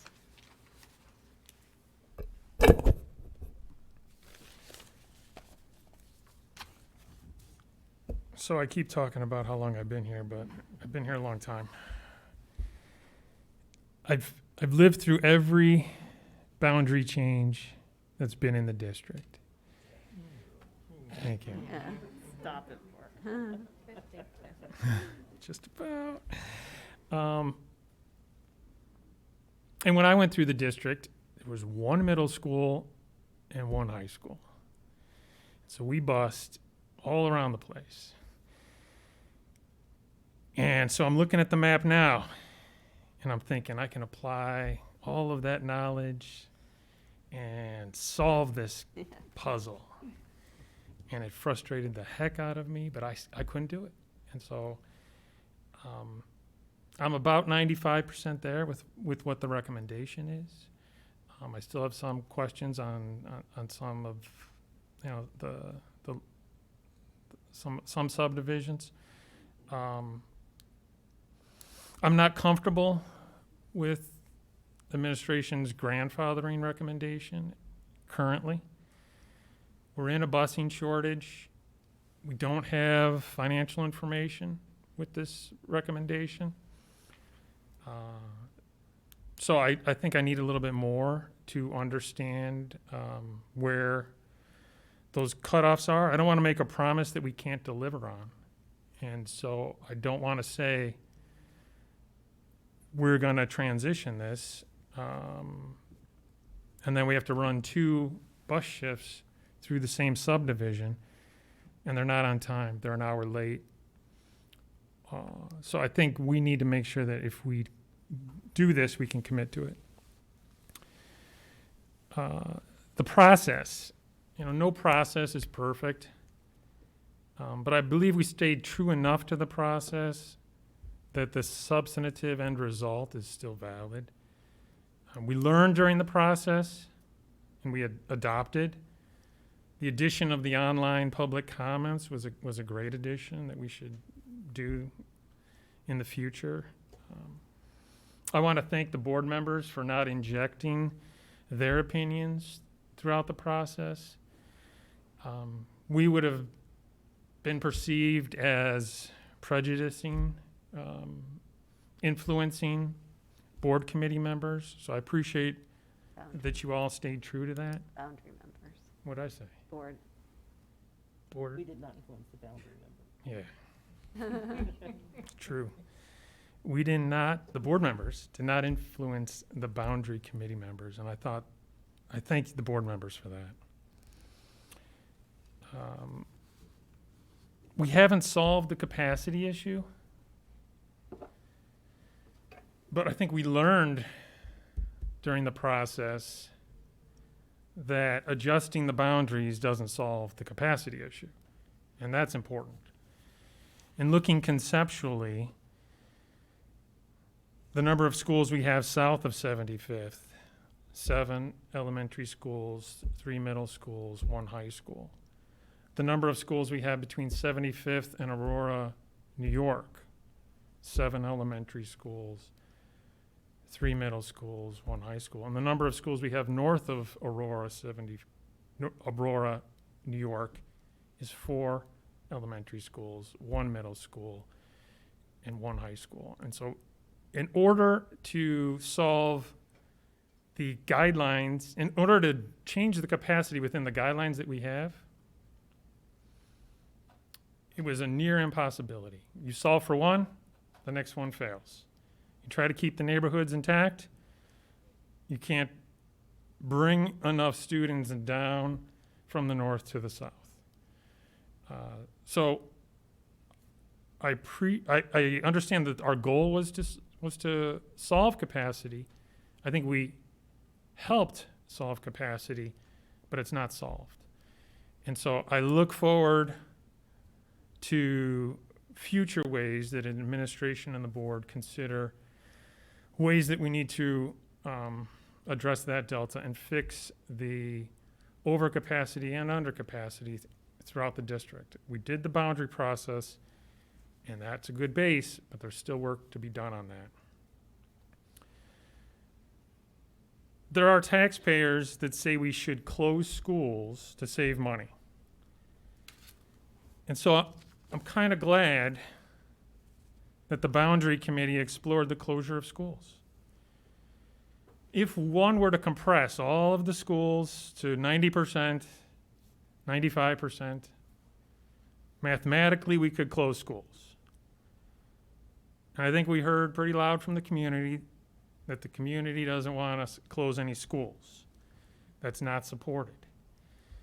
And as a CLOW alum, I struggled mightily with hearing about possible closure of the school and still respecting the board's decision to not interject into the process. But I think what is instructive about that process is the community's rejection of school closures should also guide the administration and the board's decisions in the future. When taxpayers do ask, why don't you close schools to save money? We could say, well, that idea was tested and rejected. The amount of money saved wasn't enough. The amount of money to maintain wasn't enough. The increased busing wasn't enough. So it was very emotional, very stressful, but we learned something as a community that will go forward. It's interesting when you see the arc of a school district going from expansion, building, not enough space, putting up trailers, to even considering some of our capacity issues. And so we've reached another arc in the length of our district. And so it'll be interesting to see us move forward to try to deal with the capacity issues, deal with the priorities of the board to try to keep neighborhoods safe, intact, and the other ones, and still work on the capacity and deliver the high quality education we're all talking about. So, like I said, I'm 95% there with the recommendation. I still need to get myself over the hump, but thanks for the work. Thanks for the work. Thanks for the work. Great job. Ms. Fosdick. I will say and echo everyone else. Thank you to the administration. Thank you to the community members, boundary committee members, and to the parents and the students who came out to share how they feel about our schools. Because I really believe a big part of our job is to listen to the community and really try and hear what they're saying. So I appreciate their willingness to share. I just want to ask for a point of clarification.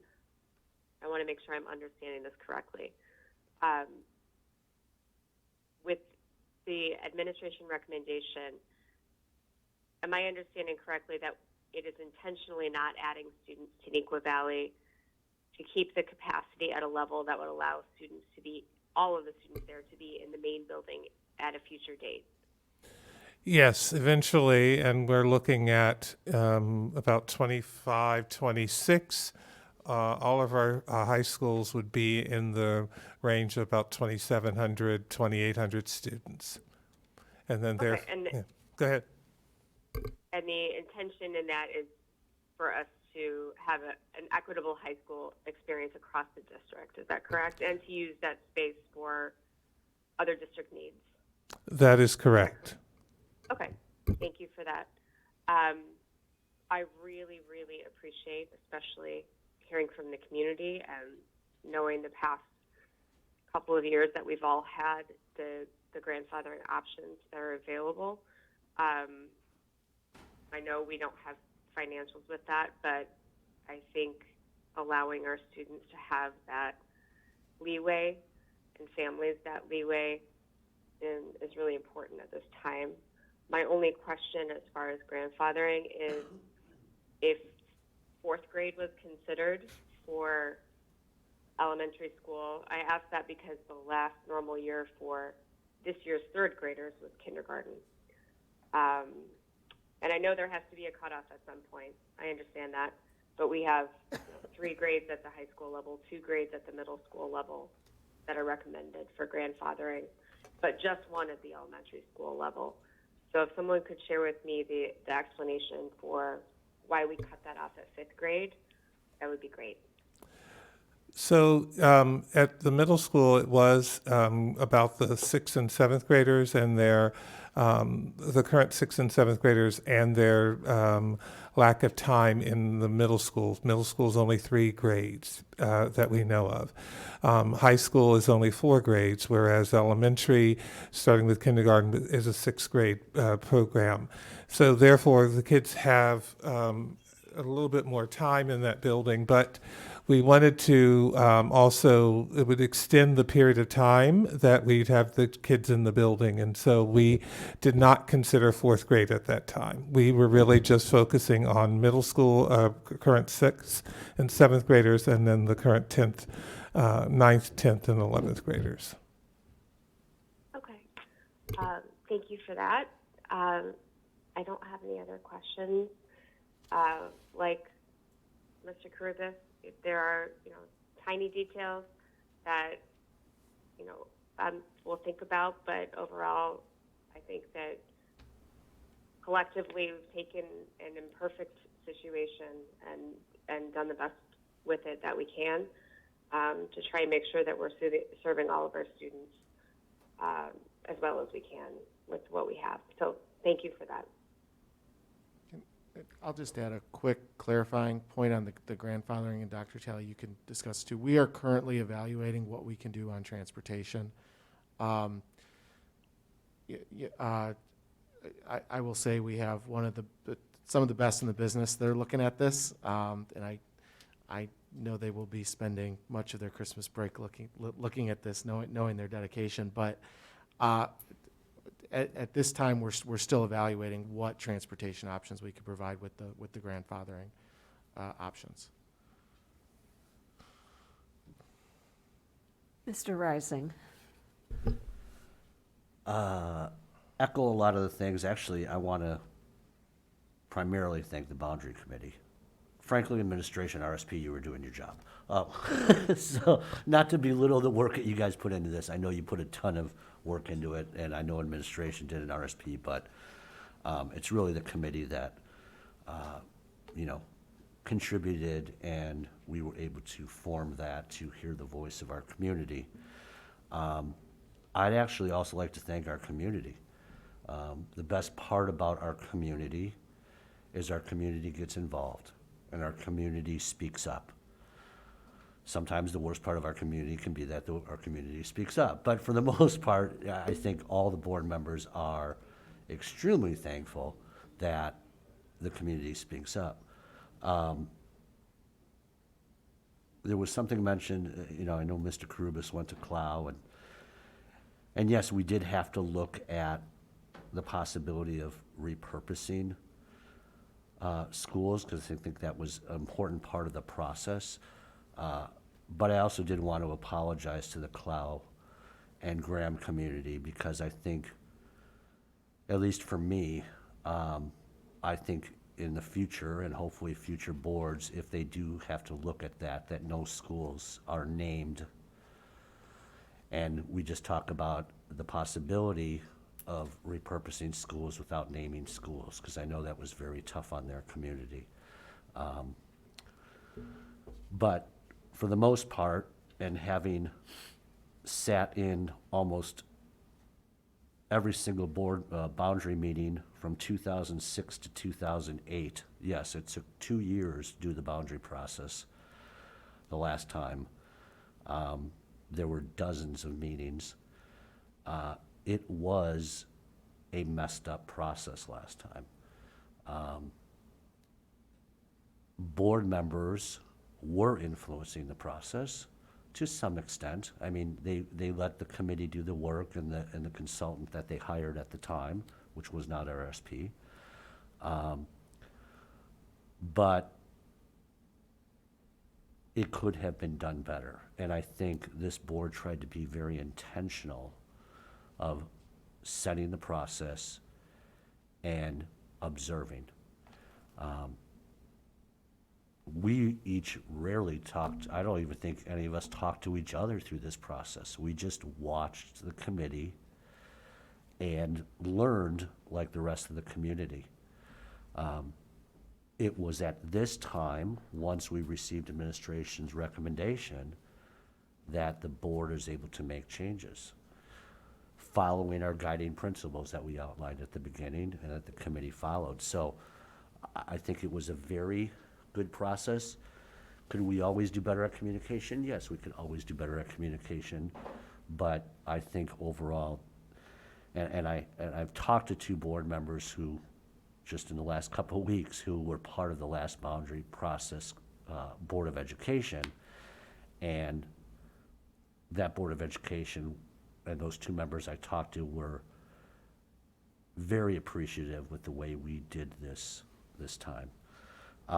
A couple things just for administration and RSP that I'd like to take a look at, and thank you, Matt, for replying to my literally 3 pages of questions. I have not had a chance to read over all of them yet, but I just wanted to point out just a couple things. For some of the splits that we have, I would just like administration, RSP, to look at if there's anything we can do with those splits that are under roughly 15% of a school. There were some that were pretty low. So I'd just like you to kind of just take another look at that. And thanks for providing that split, Matt, with the percentages. I want to ask a clarifying question. Yeah. So when you say do something with the splits under 15%, are you saying look at it to eliminate it, or are you also saying look to increase it? Look at it.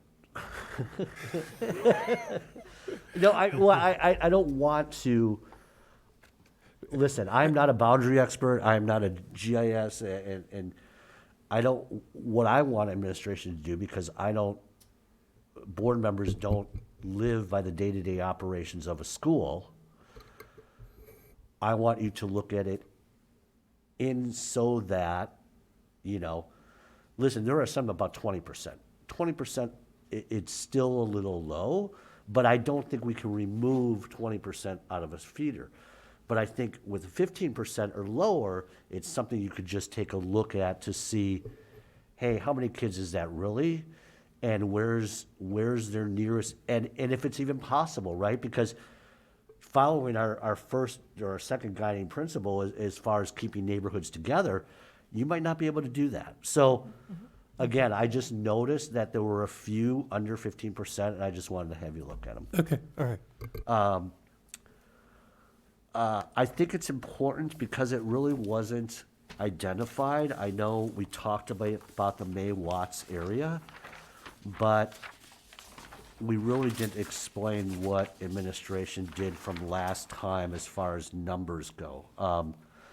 So I just wanted to let that community know, because we talked about those areas that we moved, right?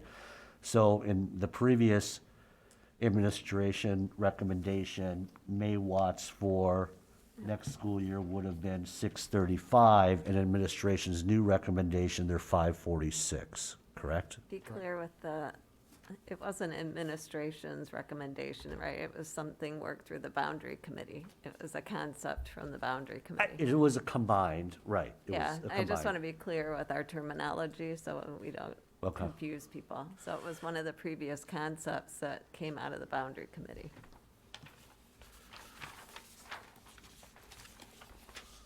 So yeah, just to be clear on Mr. Rising's question, the May Watts numbers now look lower than what was in those concepts.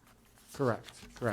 We're showing an estimated for 546 for the 22-23 school year, and I think a similar amount going forward. So that's actually a slight decrease from what would be projected with the current boundaries. I'm sorry, Laurie, I recognize what you were saying now. Yeah, It was no, I previous guess, concept, because yeah. we've been using the term concept all along for the boundary work. Yep. And now we have a recommended proposal from our administration. Yep. And that's what we're looking at. Another concern I had at elementary was, and Mr. Karuba spoke to this too, there is not a perfect solution, and I realize that. But, you know, when I look at elementaries north of 75th, you know, Brooks and Young does go up. Now, I think after the first year, Brooks starts going down again, but Young is still over 90%. And I know, Matt, in your responses, you said that was going to be something you looked at. It's just a concern of mine, because I think that's the only elementary that is in that scenario. It might look a little self-serving because my kids had gone through Young many, many years ago, but it is not. Anybody could look at that too. The Young families will survive, don't get me wrong. They had a trailer outside of their school for 5 years, so they'll be fine either way. But that would be nice if you could look at that. Middle school, I know a couple other board members had mentioned this, Granger, especially the first couple years. I think first year was over 100%, but again, that might not be something you can do, because in order to do something like that, you'd have to move neighborhoods. I'm very impressed with the new SBIC numbers from Concept 1 and Concept 3 that was last proposed December 8th, where we were over 5,000 students in both concepts moving schools, and now we're just over 3,100. That's phenomenal.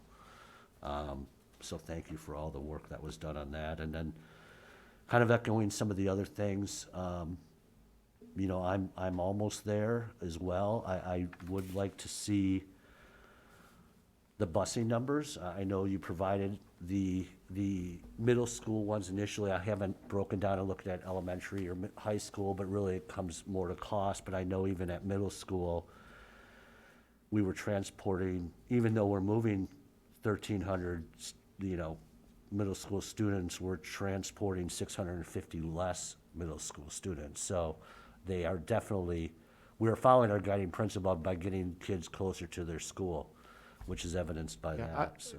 I'll further, just further talk about the potential for grandfathering and transportation and why we are looking at it, but think we may be able to provide some. And that's the real driver for our transportation, since we're a 3-tiered busing system for substantially all our routes.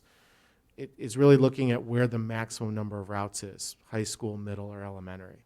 And for our case, it's high school. We run about 140 high school routes for regular education each morning, and we run about 120 middle and 100 elementary. Since this proposal has minimal changes at the high school level, you know, that creates an opportunity where we potentially use those 20 extra routes that historically reduce from high school to middle to potentially run some of these grandfathered routes at the middle.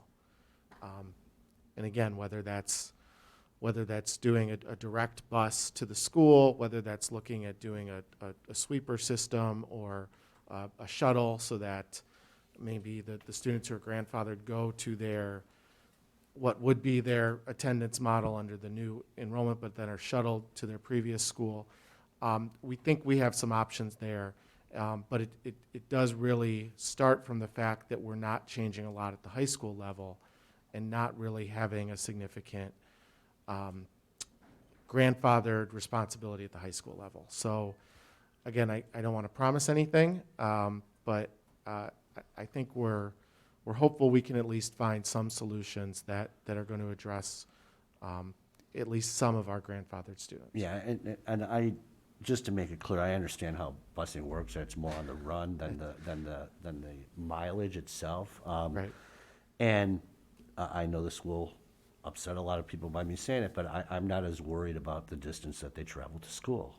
Quite frankly, the May Watts area has been going to Metea, which is the farthest commute in our district, and they love it there. I think there's 5 high schools that are closer to them than Metea. And there's no easy way to get from 75th and Ricker to almost 88 in Eola. So, but no, this all looks good so far. So, you know, I'm sure I'll have a couple more questions in the next couple of weeks before we have to make a decision. Thanks. Ms. Jane. One of the good things about going last is many of your questions have already been asked. So I hope to be short, but I might repeat some of the things that were stated before. Before we started the process, I was forewarned that this is a very distressing process. I'm on the opposite side of Board Member Karubas, who's gone through all of them. This is my first. So I will speak from that perspective. You know, change is not something we like, and so it was definitely anxiety-provoking. However, being an observer of the process, a few silver linings for me is watching the boundary committee in action, engaging in robust conversation, really, truly robust conversation, discussing the concepts from a district perspective, which was so admirable, and committing to that throughout the process. I was really in awe and kind of sat there with pride that this is our community and this is what they're doing. Second thing that kind of took my breath away was watching the communities mobilize and advocate fiercely for not just their homes, but their neighborhoods. To see people come up to that podium who may have not even spoken publicly, perhaps speaking in a language that's their second language or third language, and advocating for their families and community. That was truly touching, and I know every board member here at some point has spoken about that. The other point is watching our students speak so eloquently. I wish I could clap. I think a lot of us wanted to clap because irrespective of maybe what the content, whether we agreed individually with that, the fact that they spoke and advocated and to do that with confidence, to cite their sources, I mean, that was remarkable. And that lesson of civic engagement, I hope, lasts with them for a very long time so that they can see the direct and indirect effects of their action. Regarding the process itself, it was very much a learning experience. I'm told from those who've lived it in the past that we've made improvements this round that didn't exist before. My hope is in the future for the process that major changes to concepts occur before public forums, so that way the public truly gets an opportunity to speak to concepts that are closer to what might be the proposal. So that would be one tweak that I hope future boards and the process would look at. One thing I do really appreciate from the administration and the committee is the fact that they did listen to our community and therefore at least put aside this idea of repurposing schools, and so that we have more information and can look at that more closely, perhaps with a separate task force. Also, to the administration's recommendation of this hybrid concept that decreased the number of students impacted by 2,000 is true. It's just remarkable, and I'm really grateful. I know many of the board members spoke to that, but what that does is that means that you were hearing the community with regards to the distress with COVID, the pandemic, and then entering a new change, and this impacting lesser students is an important takeaway from all of us. And then thirdly, the fact that you were looking at all three schools, all three of our remarkable high schools with through an equity, using an equity lens, therefore, making sure that we have about 2,700 students in each school. So those are just some of my observations that I finally feel like I can share today, and I wanted to make sure I could share that. 2 of my 3 questions have already been answered. One was regarding our long-term goals with class sizes, particularly at the elementary level, Brookdale, Owen, Young, which you've already identified. So thank you, and explaining how you might see that with some of the fees that we might be able to get with the new development. We might be creative with how we allow for reduced classes in the long run. The second question I had was regarding grandfathering and whether or not we were going to offer transportation, which you already spoke to. So that leaves my final question regarding Title I schools, which we know receives additional resources with that qualification of being a Title I. So I was wondering if the administration could speak to what qualifies schools to be Title I and how this proposal impacts our current Title I schools. Title I is based upon the number of children in the school who receive free and reduced meals. Federally, a school can be considered to be entirely Title I if 40% or higher receive free or reduced meals. We currently have a number of schools that are identified as Title I, and some of those schools, most of them schools are above 40%, and that's why they are considered whole school programs. When your Title I goes below, you have to do targeted Title I, which means you only are supposed to use the funds to support only those children in the school who receive free and reduced meals. It also means that you cannot do any school-wide staff development using those funds for all the teachers in the building. You can only use it for those teachers who are supporting those targeted students. In another district, they have targeted Title I schools because they're all below 40%.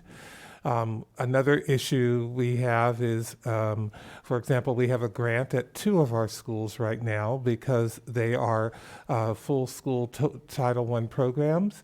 That grant we would not be able to continue if we went to targeted programs.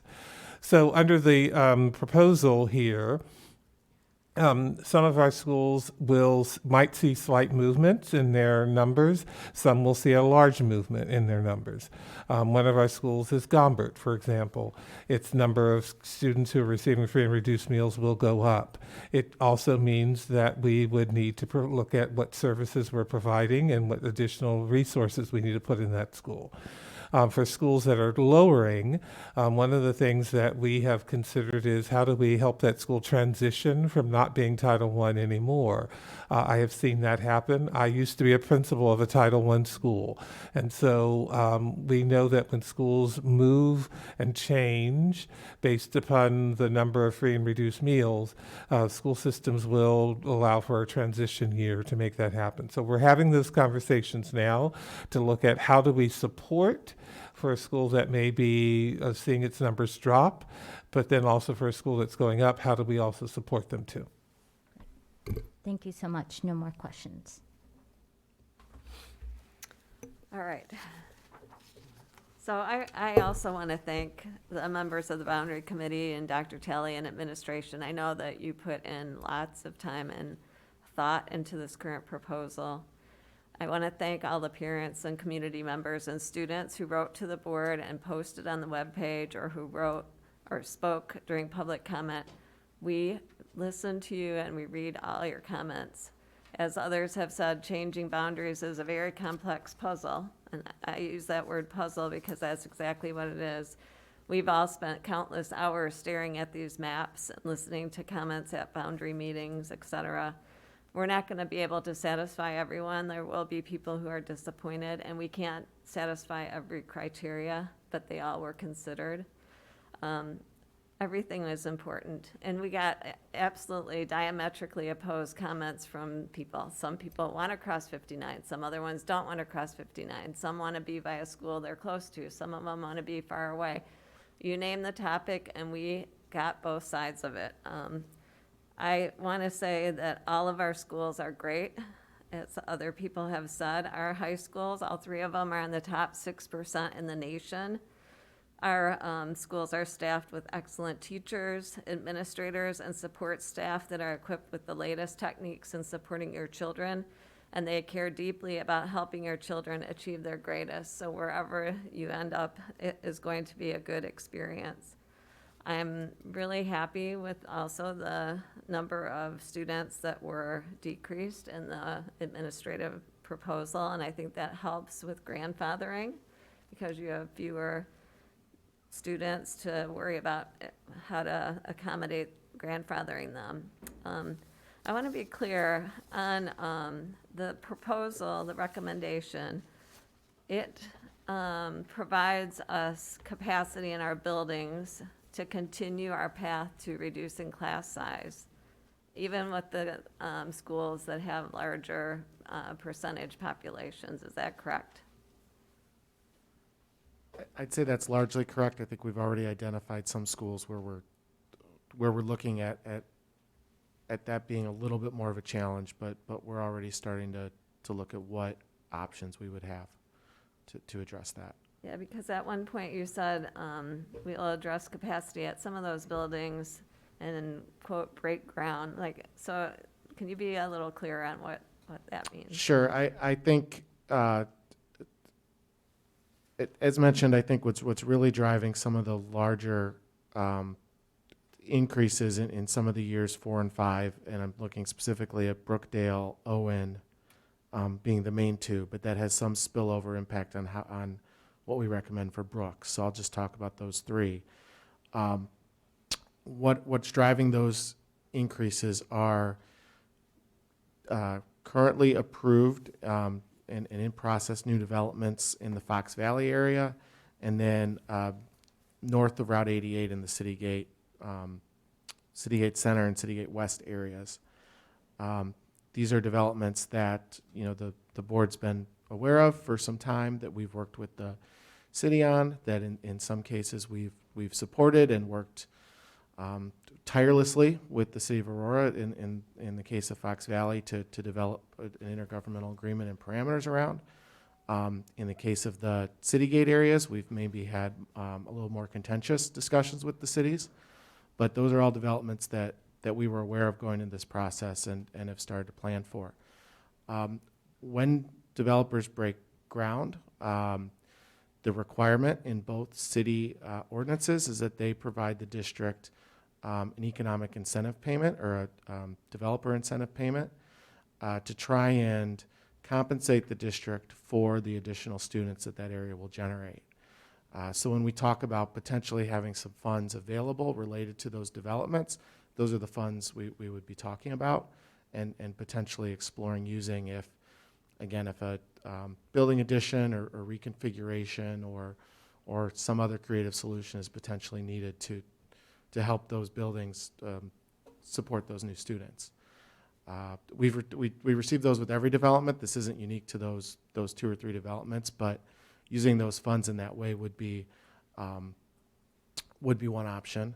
I'll point out that we have worked with both cities collaboratively and we to review those generation tables, and the city of Naperville recently passed modified student generation tables. We're optimistic Aurora will follow suit here soon. So we've spent a lot of time working with the cities to really dig into the data and truly understand how many students developments in District 204 generate. That's something that RSP's team worked with administration on prior to this project. And one of the unique aspects of that project that I think is reflected in a lot of comments we heard from the public during boundary committee meetings is we know this is a destination school district. We know that new developments are going to generate students potentially at a higher rate than they would if they were located in a different school district, because families are going to want to attend our schools. So we worked with both cities to really dig into what our actual experience has been to update those generation tables.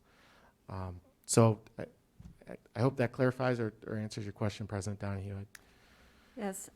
Also, does the proposal have innovation spaces in the buildings? So we've not been explicit in adding innovation spaces to every building, as was part of the concept 3 that was generally explored by the committee. That doesn't mean it won't happen, and that doesn't mean that we don't have opportunities to do that. But I think, as Rob mentioned, one of the challenges is when we still have capacity issues in a handful of buildings up north. That was going to be a challenge to provide those and not have some domino impacts that was going to challenge some of the other guiding principles with keeping neighborhoods intact, minimizing student disruption, and some of those other items. And I just want to say, I think one of the issues we have to weigh will be how many children grandfather the first year, and then we'll see what happens after that year is over. I think that will help us understand what exactly spaces we have available in some of the buildings.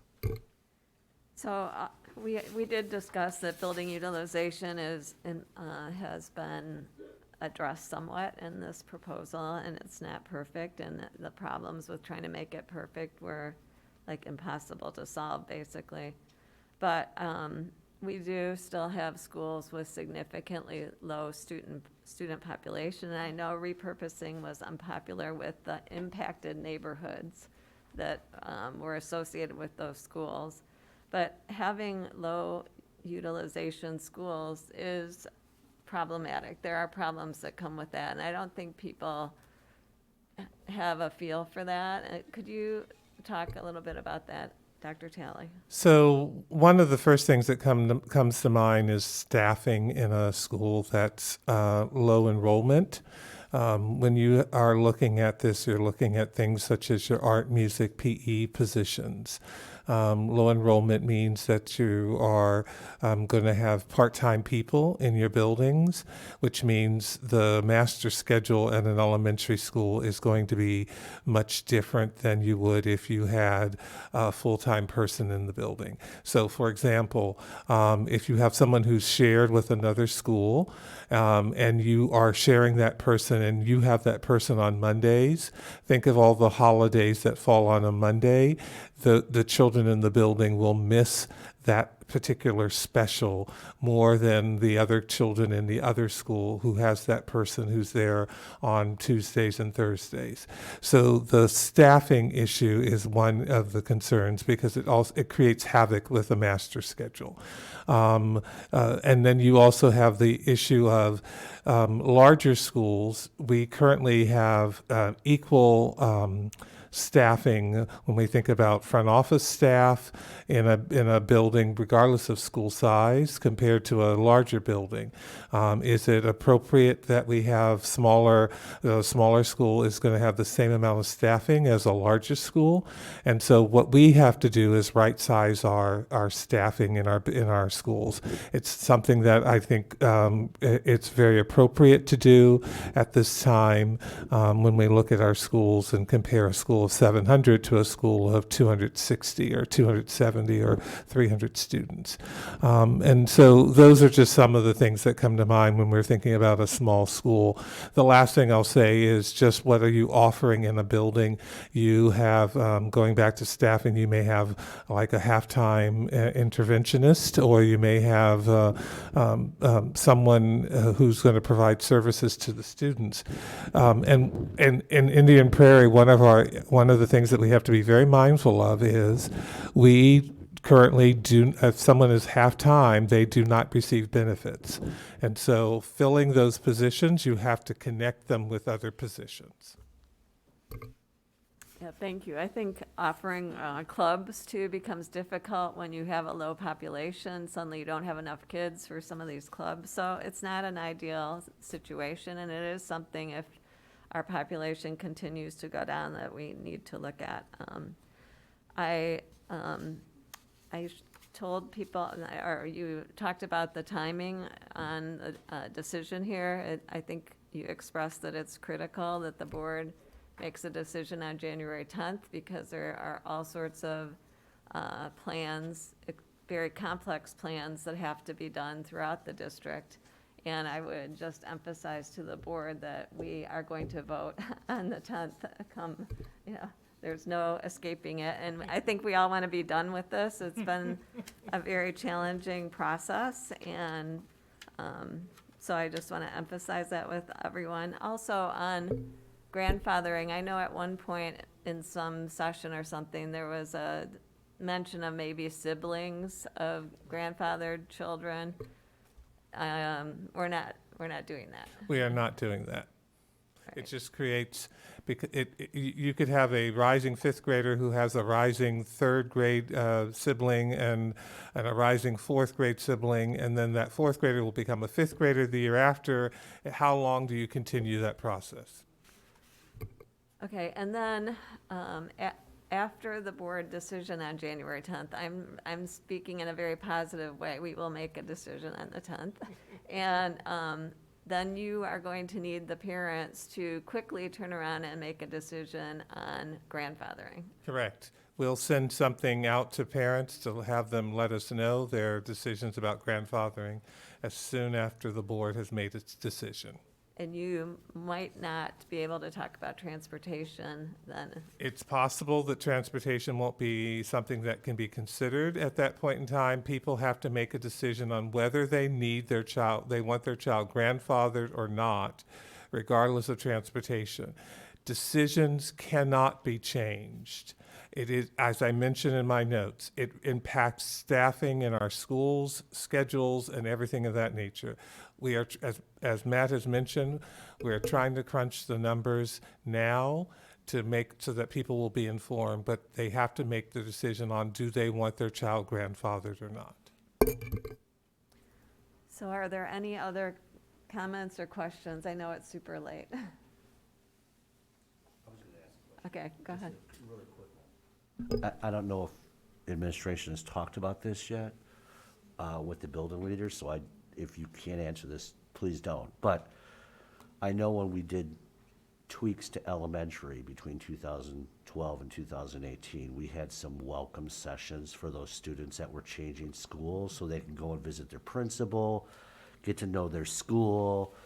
I'm assuming we will do something like that as well for our students that are having to, or if they want to move schools, right? Because there's, I mean, some of them have to, but, you know. We've had preliminary discussions about that, and of course, we want to be as welcoming as possible to our children and So more families. to come. Yep. Okay. Yes, okay. Thank you so much, Mr. Shipley and Schwartz, really helpful. Our next item is legislative advocacy and Board of Education update. I actually do have something on IASB, but I'm not going to do it right now. I'll Ms. Donahue, save it may I for just next say one time. quick thing? I Yes. apologize. Uh-huh. The new maps are on our agenda so people can see them for their own information. I just want that to be known. So I'll save my IASB news until the next meeting. So. Motion to adjourn. I'll approve. Second. Okay. Oh, yeah, second, yeah. All right. We're recessed.